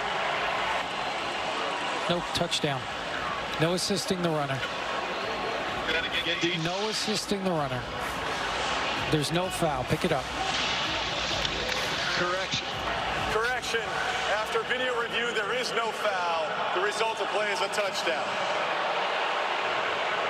So Dean Blandino doing a good job on the last 2 plays from the command center. End result is a touchdown, Birmingham. Remember, they got rid of the tush push. They're trying to not encourage players to assist from behind. And that gets good. Corral didn't get quite really any push there. Not that he wasn't trying to, but that was all McFarland running over the St. Louis defender there. What would have been an 18-yard touchdown if it wasn't for the late effort from Jordan Mosley. And by the way, another rule that I love, and I think everybody appreciates this in the UFL, when the offensive player, in the case of McFarland, fumbles the ball and goes out of bounds in the end zone, it is not a touchback the way it is in the NFL. It's not that big, punitive. All of a sudden, the defense is given the ball. For what reason would the defense be given the ball? You love it, and anybody else that ever played offense loves it. Anybody that ever played defense, exactly. I don't love it. That's an outstanding effort by Jordan Mosley. He should be awarded. But he didn't possess the ball. Why would he randomly give his team possession of the ball for no reason? I love that rule in the UFL. 23-13. This presentation of the UFL on ABC will continue after these messages and a word from our ABC stations. No limit, no limit, no limit. Where most see frail, Huggies sees a fighter. And through every round, we provide them with gentle... Dean Blandino, let's talk about the fumble into the end zone rule in the UFL. A lot of debate about this rule. 2 options. Defense causes a fumble, goes into the end zone. Is it a touchback? Does it come back to the spot of the fumble? In the UFL, here's the play. When you watch, you can see the ball is hit short of the goal line. And now, look, if the defense recovers it in the end zone, you get a touchback. But because they didn't recover it, watch the football. It's going to go out of bounds over the end line. And so we just can't assume that turnover. It goes back to the spot of the fumble, which is consistent with other forward fumbles out of bounds outside of the end zone. And then we had the score that Dean brought clarity to. And now all of a sudden, Jordan, you blink, the pick 6. What happened there? And it's 23-13 Birmingham. Yeah, this is where St. Louis has been pretty good this season. They've been a second-half team. They've improved a lot in the third quarter, even did last week after a bad start. They got to find a way to get some momentum on offense. Just 107 total yards for the Battlehawks tonight. Well, things are heating up with the final week of the regular season in the NHL. The Kings currently last wild card spot in the West. So they got a must-win to keep playoff hopes alive. Kings Kraken at 9:30 on ESPN. That is the way it shapes up right now. So you see the point totals, the Kings trying to stay in the hunt there. NHL regular season coming to a conclusion. Howard takes it ahead. Trailing by 10. There have been 2 defensive touchdowns in this game, and 2 offensive touchdowns in this game. 33 of 36 points have come off a turnover. It's been wild. We're going to learn a lot about Harrison Frost right now and what A.J. Smith feels comfortable with him doing. 2 pass attempts, 2 interceptions. So he's not seeing things right now. Whatever the first pass is going to be is what he's most comfortable with in practice. Here's Frost. That was thrown to the inside and a little late again, and it was denied by Gilmore. Run. Okay. Gilmore, their best cover guy on the outside. Again, you saw the outbreaking route thrown to the left that was intercepted. This ball has got to be more on the sideline. Look how far inside that is. McBride had a step. That's got to be 3 or 4 more yards towards the sideline. Pull him in that direction. Ready, go! 3rd and 4. Frost pressured, and he is ripped down. Pocket was collapsing, and eventually Fatukasi was able to get to him. Yeah, there's just nowhere to go right now. You see Frost looking downfield, trying to take a shot. Actually, the pocket condenses. I think they might have a long talk on the sideline of, are they better off with Brandon Silvers? I know it hasn't looked good for either guy tonight, but Silvers, the veteran, got a little bit more in his bag of tricks as far as what they can call on offense and can be comfortable with. They're going to find something on offense. Here's Barber on the return. As he is taken down. You have Frost 0 for 3 through 2 interceptions and was sacked right there. Game Flow is brought to you by Progressive. Well, Flow, more like a roller coaster ride that started on the first drive, the pick 6 to get things going, and then Matt Corral again finds his big tight end downfield for a touchdown. Harrison Frost took over for Brandon Silvers, immediately gave a touchdown to Birmingham, and it has been back and forth. Finally, Birmingham finding some consistency on offense, punching that in with Anthony McFarland. Yeah, that pick 6 by Mario Goodrich earlier in the second half, that really changed the tone of this game.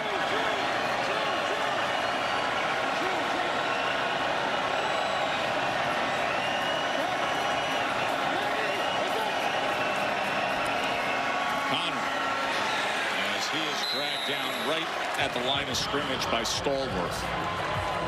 Stallworth had a strong first half. I mean, they haven't been able to block 95 all day. Like, he has been a menace. You can see him trying to get some energy going with his guys on defense. I feel like if a momentum play is going to happen for St. Louis, it's got to be from their defense.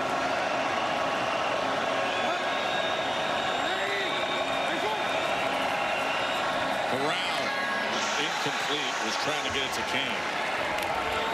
Now Sims with coverage there. Let's go empty left, 50 Purdue, wide special smash. Miami, 3-week cloud. Empty left, 50 Fresno, Purdue, Miami. wide special smash. Fresno, Miami, 3-week cloud. 0-0. Fresno, Miami. Y'all gotta let me know before that. You can't tell me that now. You can't tell me that now. Hey, 15, come deep over 3. Backfield, you got to be able to block. We 3-week cloud. Pass rushers on this side for St. Louis. They're down in 10. Corral goes underneath. And Ross is fighting for extra yardage. And what an effort to pick up that first down by Justin Ross. Boy, and it's a great job by Corral of just taking the free access. Coverage stayed over the top, take the hitch, and let Justin Ross make a play, because he caught that short of the first down and then was able to make a guy miss and pick that up. Great change of the arm angle from Corral as well to throw around the pass rush. That's exactly what A.J. McCarron has been asking his quarterback to do all game long. Take what the defense gives you. Don't force it. Let your playmakers make plays.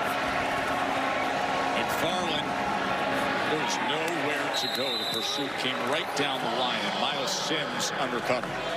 Tripped up in the backfield by Miles Sims. 0-0. All right, 0-0. Hey, same thing. Give me Fresno, 3-week cloud. Fresno, 3-week cloud. Fresno, 3-week cloud. 50, wide pressure cloud. Mike, line up a little bit deeper. Mike backer at 7. So you heard 3-week cloud. Be a zone coverage. Once again, an empty backfield. Going to have to give Matt Corral enough time to diagnose the defense here. Oh, ball's down. Able to pick it up and nearly completed it as he was trying to get it to Mickens, but it'll be 3rd and 11. Snap was a little low for a quarterback as well. That's so hard because as a quarterback, you almost want to catch that without even looking at it. Your eyes need to be downfield. You can't look at the ball into your hands, so you almost see it with your peripheral, but when it's low like that, you just lose sight for a second. A.J. McCarron, the Birmingham head coach. His offense facing a 3rd and 11.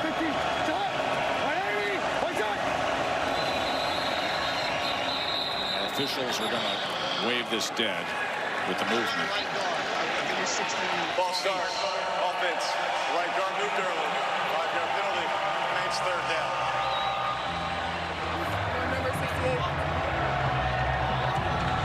If I'm A.J. McCarron and Tyler Siskey, I am taking 0 risks right here. With how your defense is playing, with how the quarterback play has been for St. Louis, do not force anything. Your best result right here, outside of a 1st down, is just punting it away. That home field advantage that St. Louis enjoys doesn't come into play here as they go underneath on what was 3rd and 16, and John Ross only gets a couple of yards there, tackled by Isa. And a smart play. Don't take a risk. Let the drive in with the kick. Let your defense get back on the field and make St. Louis prove that they can do something on offense. Good job, D-Ice. Way to go, Jay Will. Let's go. Hey, team on. Job. Stallions, good job. Ricky Prohl, head coach, celebrating his defensive effort there. Colby Wadman bombs a punt away, his 3rd of the afternoon. Stallions trying to hold on to this 10-point lead. St. Louis looking to get the ball back here at the end of the 3rd quarter. And this is a sky punt that takes a St. Louis bounce and then goes out of bounds. So it'll be good field position for St. Louis. Of course, they've had such success here at home in recent years. Let's go. Very uncharacteristic 3 seasons. Anthony Beck, the longtime head coach, he's now having great success in Orlando as Ricky Prohl takes over as head coach. So it is still Harrison Frost as he comes back out. Doesn't have a completion yet, Jordan. They could use a run game to help take some pressure off Frost. Latul is trying to provide that as he gets the ball to midfield. A late flag comes in here. 31. Personal foul after the play. Personal foul, number 31 on the defense. Face mask, yes. After the play, personal foul. Defense number 31 for a face mask. 15-yard penalty includes an automatic 1st down. That's Tizino, one of their best defensive players, the linebacker, who gets flagged. So St. Louis here closing seconds of this 3rd quarter. They're in prime position with the ball on the 35-yard line on the 1st down.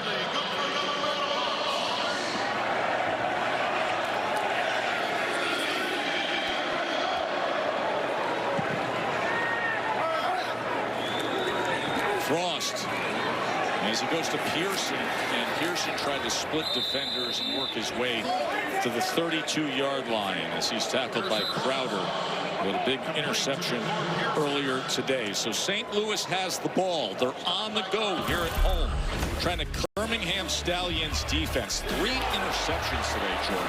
Yeah, Tate Crowder, you see there, getting the 4th down interception. Then it was Mario Goodrich jumping that ball, targeting Akeem Butler, bringing it back to the house for a touchdown. And then the second passing attempt for Harrison Frost, also intercepted by Dennis. But Brandon Silver started this game, had some up and down. We knew Harrison Frost was going to be an option if the offense was stalling.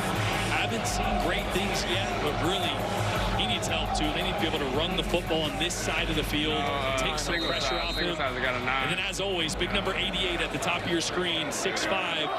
I'd find a way to throw him the football if he gets one-on-one coverage. So we start the fourth quarters. They're trailing by 10. Well, that helps. Oh! Hakeem Butler. And they're saying it is indeed a catch. We'll take a look at this, but the effort that he can give with his physicality. Under 1 foot down's all you need. He was able to get 2 before the ball came out. Process up the catch. Take a look. Hold on. No challenge. We're looking at it. We're going to look at it. We're going to look at it. By A.J. McCarron. We'll listen into the command Tell A.J. center. we're reviewing it. I did. Okay, the only thing I want to see is when he loses the ball in relation to the goal line. I have a catch. He's got control. He gets his left foot down, takes another step, tries to reach for the goal line.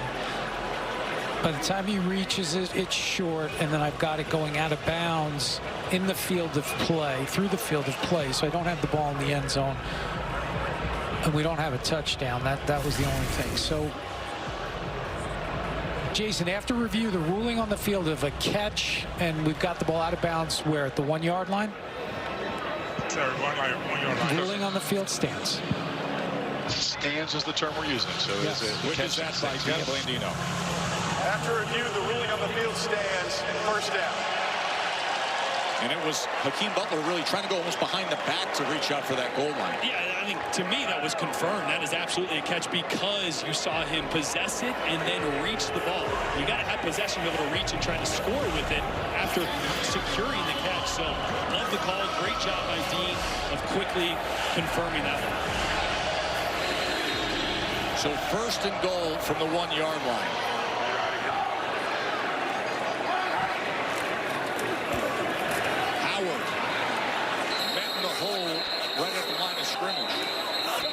So St. Louis, 10 offensive drives today and only 6 points offensively on those 10 drives. They've got to cash in here. Remember, last time they were down here inside the 5, they got stonewalled again. 51, X slant, okay? Pirate, here we go.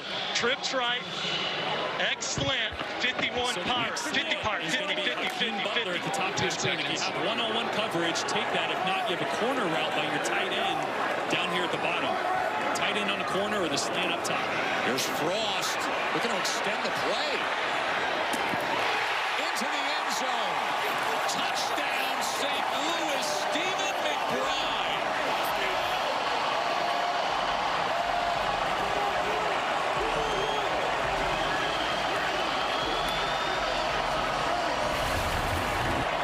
This is such a good job by Harrison Frost of extending the play and watch the feet.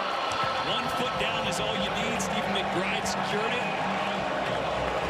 Controls it going to the ground. That is a heck of a play by Harrison Frost. Initially on the throw to Hakeem Butler to get him down to the 1 yard line, and then there extending the play. Options weren't there right away. Didn't panic and delivered a strike for the touchdown. Big play by Hakeem Butler. Set it up. And McBride delivers. And now McCann on to try to make this just a field goal margin.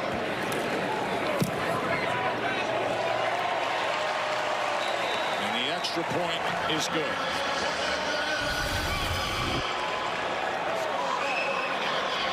Well, it looks right away. I love right away he looks at that safety. Is the safety going to help with Butler? Good. Then I'm on to the right side. Nothing there initially, so trust his athleticism. That's just a great job. Initially trying to get the ball to Blake Jackson there. And McBride, great second reaction following his quarterback to the sideline. And I'm here with Stephen McBride. Big time touchdown. What'd you see on that play? Oh, man. See the DB playing inside, man. Just making a play for my team. You know, going in the scramble, playing DB playing inside, seeing the quarterback scrambling, coming right out, you know, I just make a play for my team. It's been a game of swings, some pick sixes, some defense. What did it mean to make a play like that, like right now? It means a lot, man. It means a lot, man, for this team to make an impact on this team, man. Got to do anything to get this W. Great job, Stevie. Thank you. Appreciate you. And because of that, it's just a 3-point game here in the fourth quarter. 2 1-1 teams. Could be an early swing to the early season. Not even breaking a sweat either. Easy work from McBride there, he says. Here's Ross in the return. And Ross is back near the 20-yard line.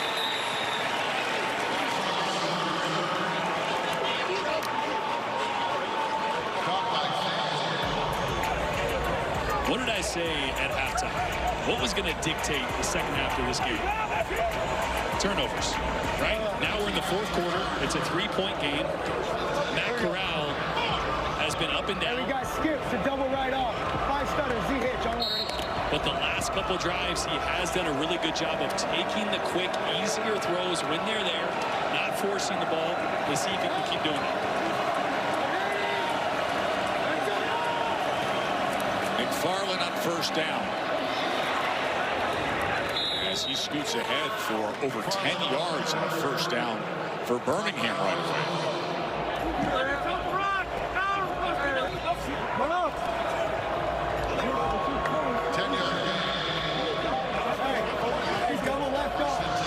Glad to have St. Louis head coach Ricky Prohl on headsets with us. Ricky, your team cut right back into this thing, just a 3-point margin as McBride came up big there. He did. He had a hell of a catch. Frosty did a great job extending the play and making a nice throw for a touchdown.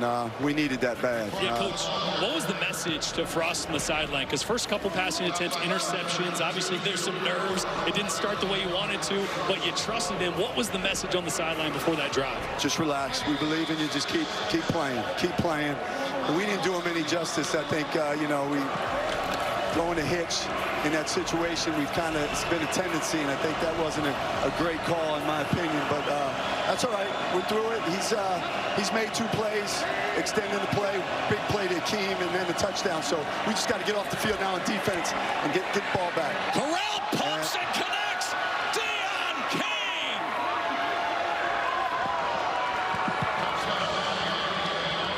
A 67-yard touchdown. Matt Corral to Dion King. Well, they get a double move down the sideline. And this was an unbelievable throw by Matt Corral. Watch him hang on to this. It develops a little late. Dion King gets contact at the top of his route, and he puts it in the perfect spot. The all-UFL receiver from last year finished that off.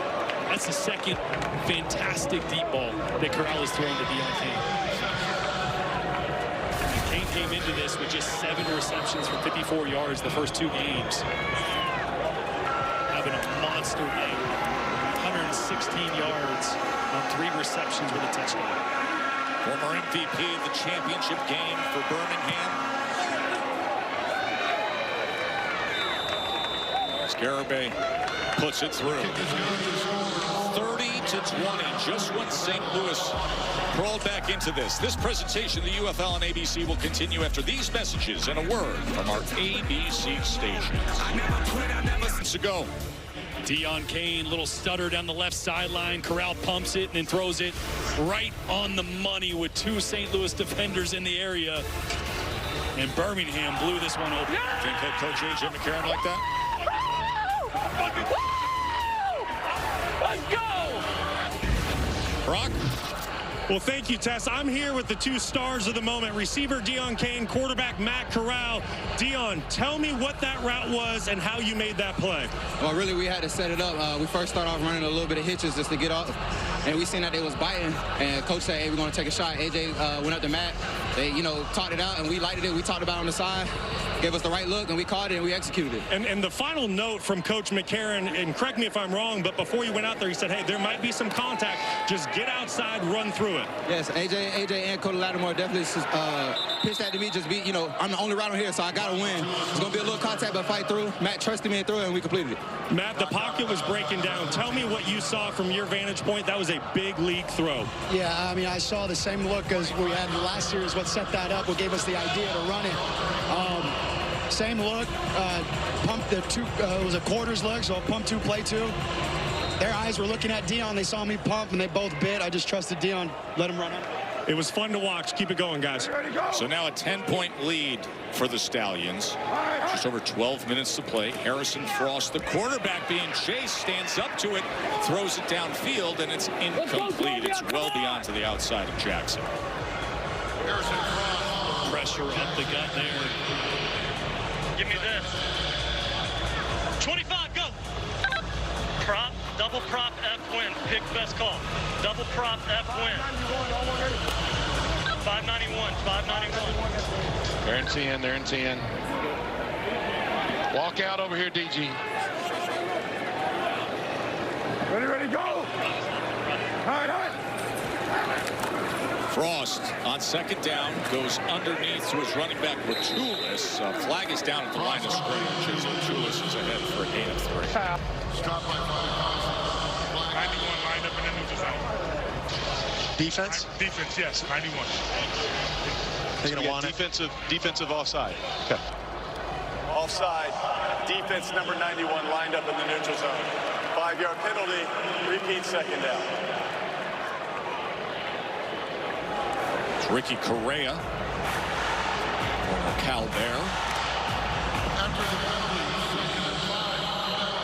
So with that, it'll be 2nd and 5. Ready, go.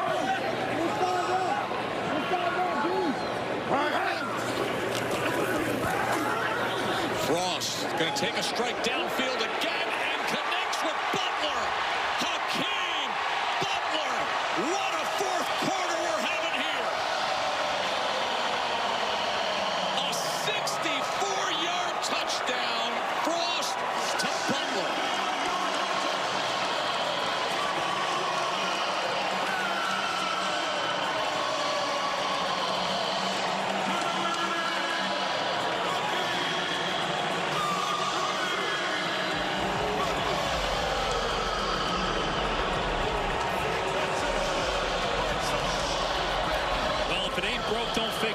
Throwing the ball deep to Hakeem Butler has been the only play that's been working for St. Louis.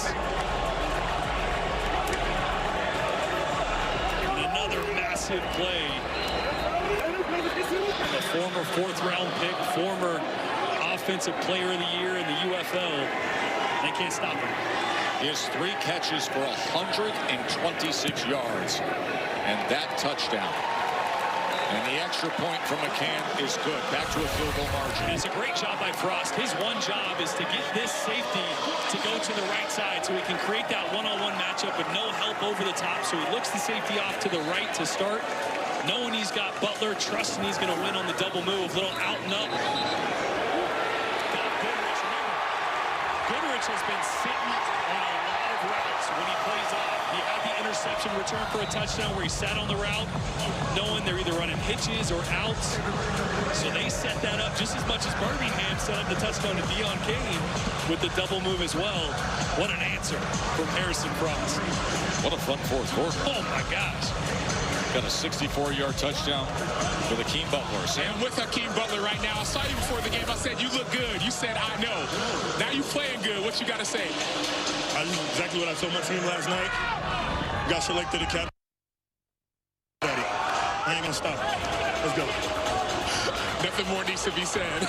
Now, Sam, 20 points combined in the first half for these two teams. 37 combined points here in the second half. Chenault on the return. As he is met near the 30-yard line. Still over 11 minutes to play as Matt Corral, the former Ole Miss star, the 3rd-round draft pick of the Panthers, brings the Stallions back out on offense. Let's go, let's go.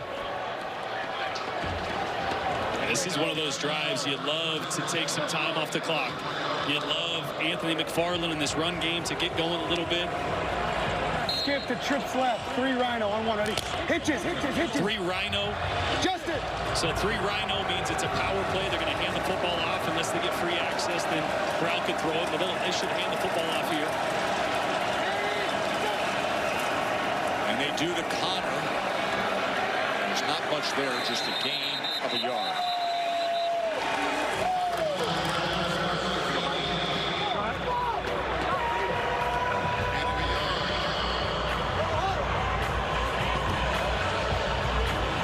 empty right, 51, smash through, wide spot.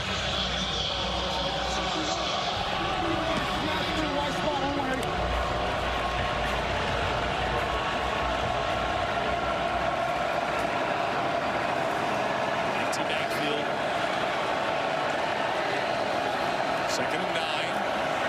Corral backing up. Man is wide open, and complete is John Ross. It's such a good job by Matt Corral. He's going to be sitting waiting on this one, drifts back a little bit, and then lets this one go with Travis Etienne in his face and puts it on the money to the speedster John Ross.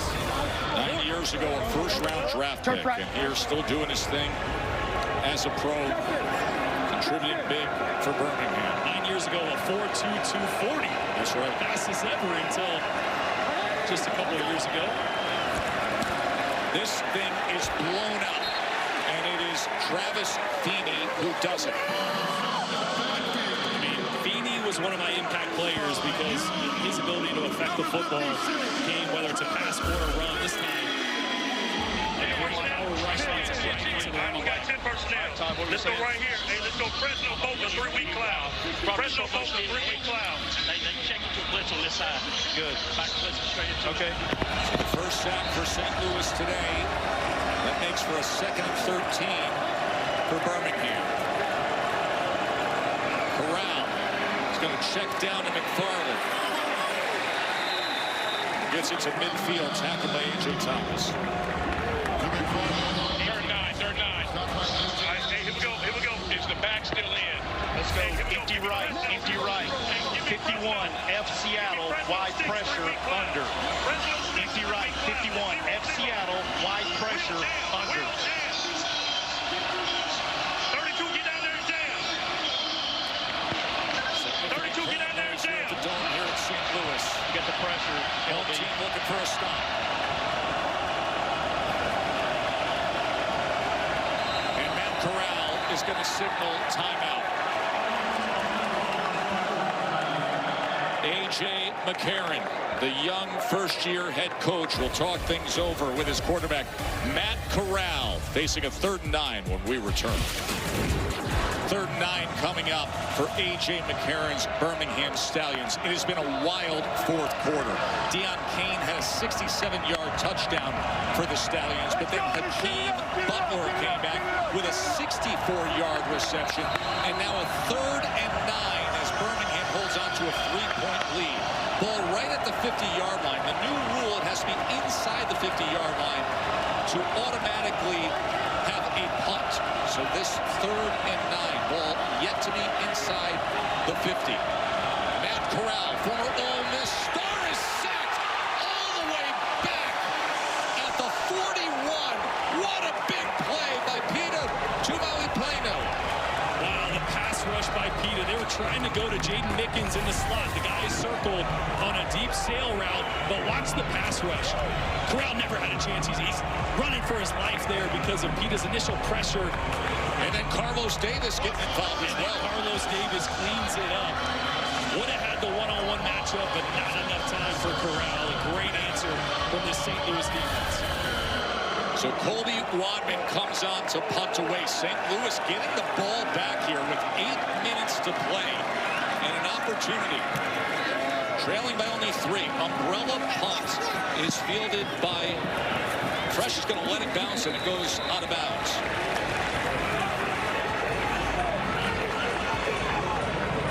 Tyler Fulgham, our betting analyst today. Tyler? Joe Tess, you probably feel like you're calling a heavyweight bout here with the haymakers these two teams have thrown in the second half. Big play after big play. We've seen 4 scores, the anytime prices. If you purchased those before the game, Stevie McBride, the biggest, at plus 350. Again, we've had 2 defensive scores, one from each team, plus 400. This game's soaring well over the total of 43 as well. That's now all 4 games this weekend that have gone over the total. So we're seeing fireworks. We are seeing scoring in the UFL, and this is the cherry on top this weekend at the Battledome. You have to have a wildly entertaining second half here. As Howard takes it ahead, and he makes his way to the 33-yard line. I mean, at some point, you have to throw the ball back downfield to Hakeem Butler. Denver punch. I'm holding the call. Until let's go one line. That can run with him.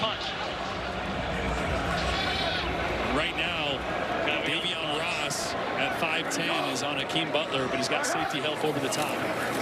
Going to keep it on the ground. It will be a first down with Howard taking it again. And that's the chess match, right? Because of Butler's ability to stretch the field, it forces Birmingham to go in too high. When you're in too high with two safeties deep, you're light in the box, and so St. Louis can run the football. Now, if they bring one of those safeties down, you get that one-on-one coverage back. So let's see how this thing starts to play out now that St. Louis has run the ball well. So first down for St. Louis.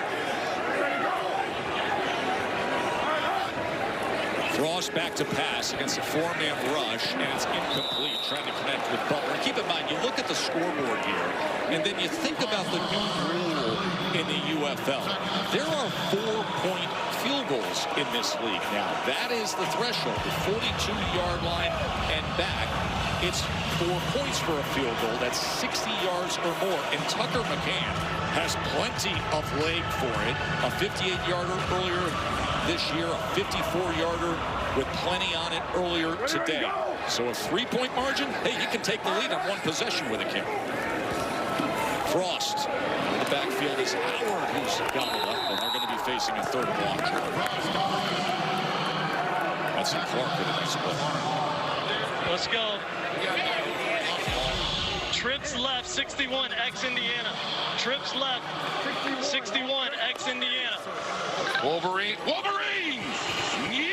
Off much. How many we get?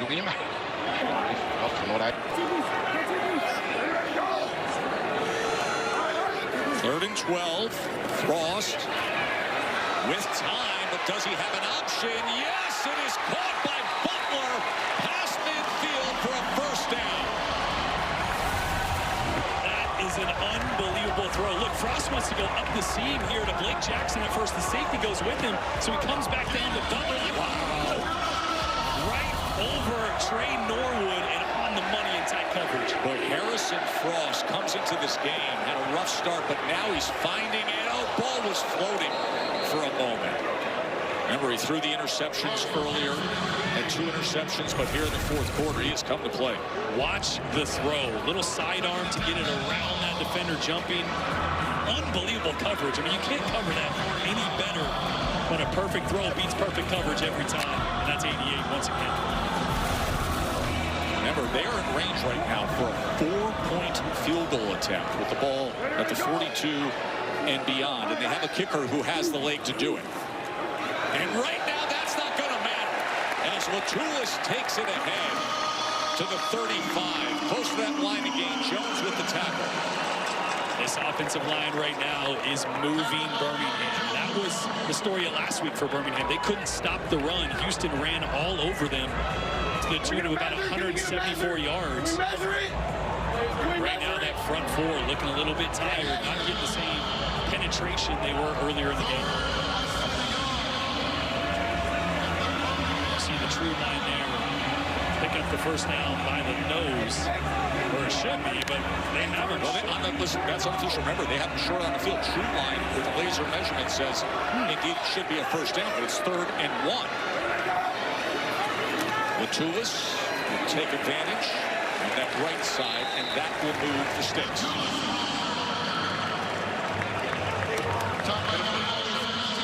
Here we go. Blue, blue, blue. Ace right, nasty right. H orbit, Celtics Y arc out. Ace right, nasty right. Celtics Y arc out. Musket.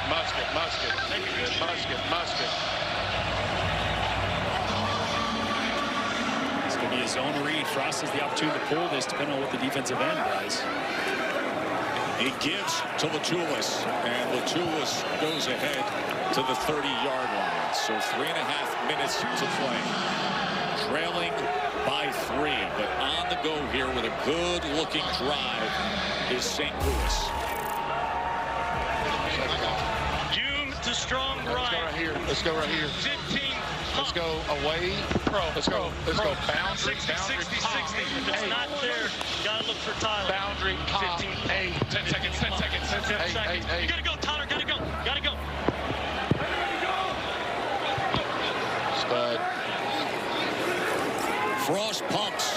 And then hooks up over the middle to Tyler Neville. We told you the Tyler Neville story at halftime. Everything he's overcome in life with all the surgeries from the time he was a young child right through to prior to his college football career. Inspiration is the tight end. And I love what A.J. Smith said to his young quarterback, Harrison Frost. They wanted to go double move to Butler. He said, if it's not there, come back to Tyler. So the double move to Butler wasn't there, came right back to his tight end over the ball. Big third down here for St. Louis. Frost gets it complete again. It's Pearson. Ja'Cour Pearson. Wow, Harrison Frost.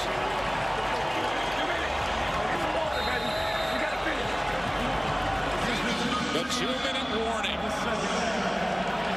This presentation of the UFL on ABC will continue after these messages and a word. A game that was muddled in turnovers, all of a sudden the fourth quarter has become wildly offensive. Yeah, Harrison Frost has grown up before our eyes. You see the touchdown there to McBride. The answer from Matt Corral to Deion Kane on the double move down the left sideline.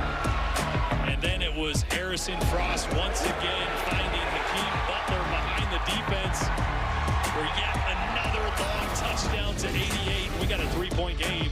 And a critical game because you look at the standings where Orlando and Dallas are out in front at 3-0. St. Louis and Birmingham with the potential for a big swing here to get that second win early this season. And now here is Harrison Frost and St. Louis marching here as we come off the 2-minute warning. And it is first down at the 11-yard line. Frost goes underneath to his tight end Neville again, and Neville, a flag is down as Tyler Neville takes it across the goal line. The tight end who had 20 surgeries before he was even 18 years old. Was he behind the line of scrimmage when he caught that is what they're looking at right now because linemen were downfield. I had enough, yeah. There is no foul for an eligible player downfield. The pass is first touch behind the line of scrimmage. The result of the play is a touchdown. So the amazing life story and journey of his football career we shared with you at halftime. And here he gets a magical moment with the game on the line. And it's a really good play call from A.J. Smith. Neville's been helping out in pass pro at times. He chips, turns inside for a little screen. Couple linemen ahead of him. Does a great job of staying behind the line of scrimmage. Birmingham had a 30-20 lead. Hakeem Butler had the big play. Tyler Neville comes up with the touchdown reception. And Tucker McCann adds the extra point. And Harrison Frost has been sensational since throwing back-to-back interception. And flashes of what he did last week in the fourth quarter with a diving touchdown to get St. Louis an opportunity to get back in the game. Does it once again. 3 straight games to start the season with a touchdown for Neville. He has been as big as anybody in the red zone for the St. Louis offense, an area where they have struggled all night because Birmingham's defense has been so good down there. Finally punched one. Back-to-back interceptions thrown from Harrison Frost, and now 3 touchdown passes to bring his team all the way back. In my worst nightmares, I would never want a quarterback to start their career with 2 interceptions, but the way he responded tells you all you need to know about Harrison Frost, and that's why this coaching staff, Ricky Prohl and A.J. Smith, gave him an opportunity and stuck with him. How easy would that have been to jump back to Brandon Silvers? Yeah, I mean, one was returned for a pick 6. No doubt. But that's why they stuck with him. That ability we've seen here in the fourth quarter. Chenault on the return for the Stallions. This is met at the 27.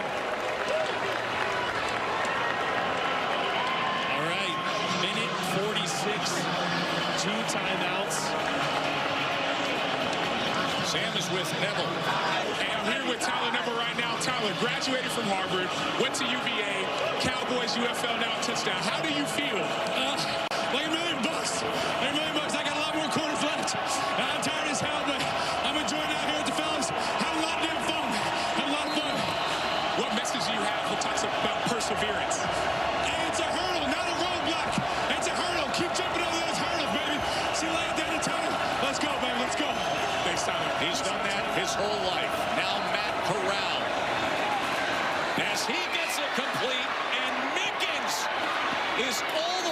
towards midfield. Now here comes Birmingham. Boy, and Birmingham, if they're going to finish this one off and get points on this drive, they got to be able to block Travis Feeney and Peter Damopenu, two of the best pass rushers in the UFL. That's been the only thing that slowed Birmingham down today. Under a minute 30 to play. Corral gets free from the pocket, and it's incomplete. It was short of Justin Ross. So a minute 22 to go. 2 timeouts for Birmingham, trailing by 4. Guys, what an opportunity for quarterback Matt Corral. Think about it. Last week on the road against Houston, he was at his best at the end of the game when his team needed him. These are the moments that NFL scouts, GMs, and head coaches are watching. An opportunity for Corral to lead his team to victory late.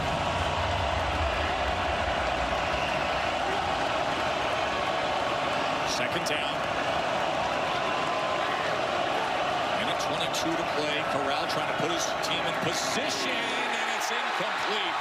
Deion Kane couldn't hold on to it as Barku was there defensively. And watch the traffic in front of Matt Corral as he tries to throw this. Jordan Williams gets up. That causes that ball to be just behind Deion Kane, which allows it to get broken up. If he doesn't have traffic in his face, he can put that out in front. And now a critical third down, 3rd and 10. Gotta give Matt Corral time to get this ball out. Best home field advantage in the UFL. Does it come into play here? 3rd down and 10. It is roaring at the dome. Corral. Downfield once more. Incomplete. Justin Ross, the intended target, and it will be 4th down.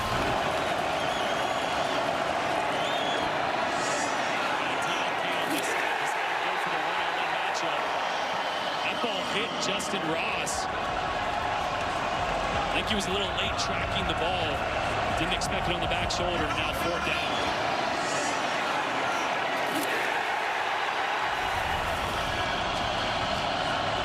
Fourth and 10. Jaden Mickens is the go-to guy in these parts of the field. They're going to take a picture of the defense. And I'm here. Listen, we got to get in and out of the huddle. All right, hey, you got to get in and out of the huddle. You got to get in and out of the huddle. We are walking, all right? When we get this first down, in and out of the huddle. Yeah. Let's go. Throw it outside, I'm telling you. Yeah. Tom Barely here. Keep it outside, I got you. Hey. You want to stop over here? Oh, yes, good field.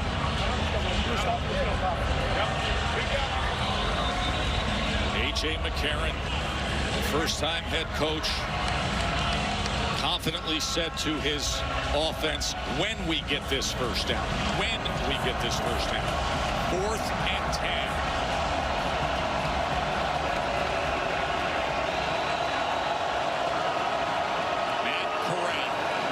Stallions offense.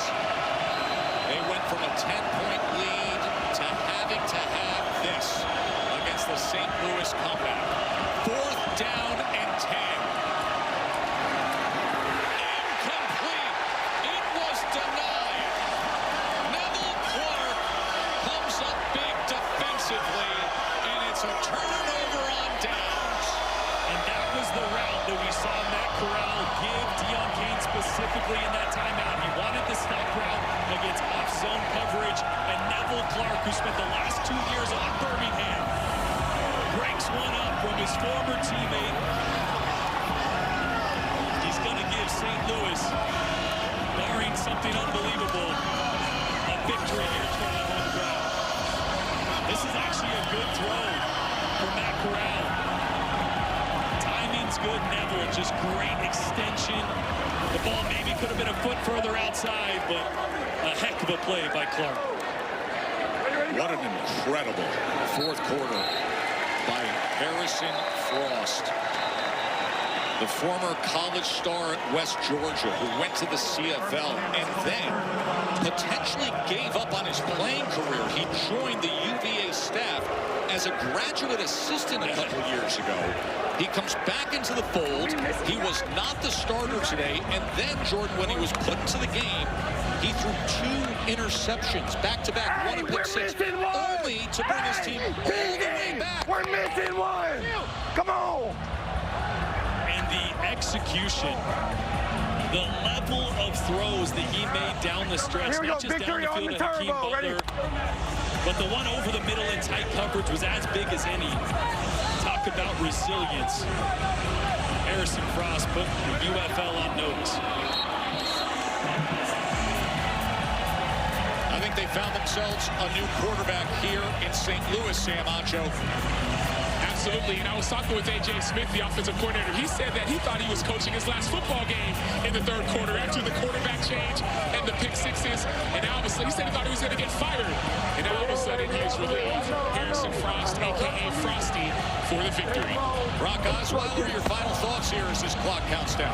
Well, listen, as a former quarterback, it is not how you start, it is how you finish. And Frost showed us that this afternoon.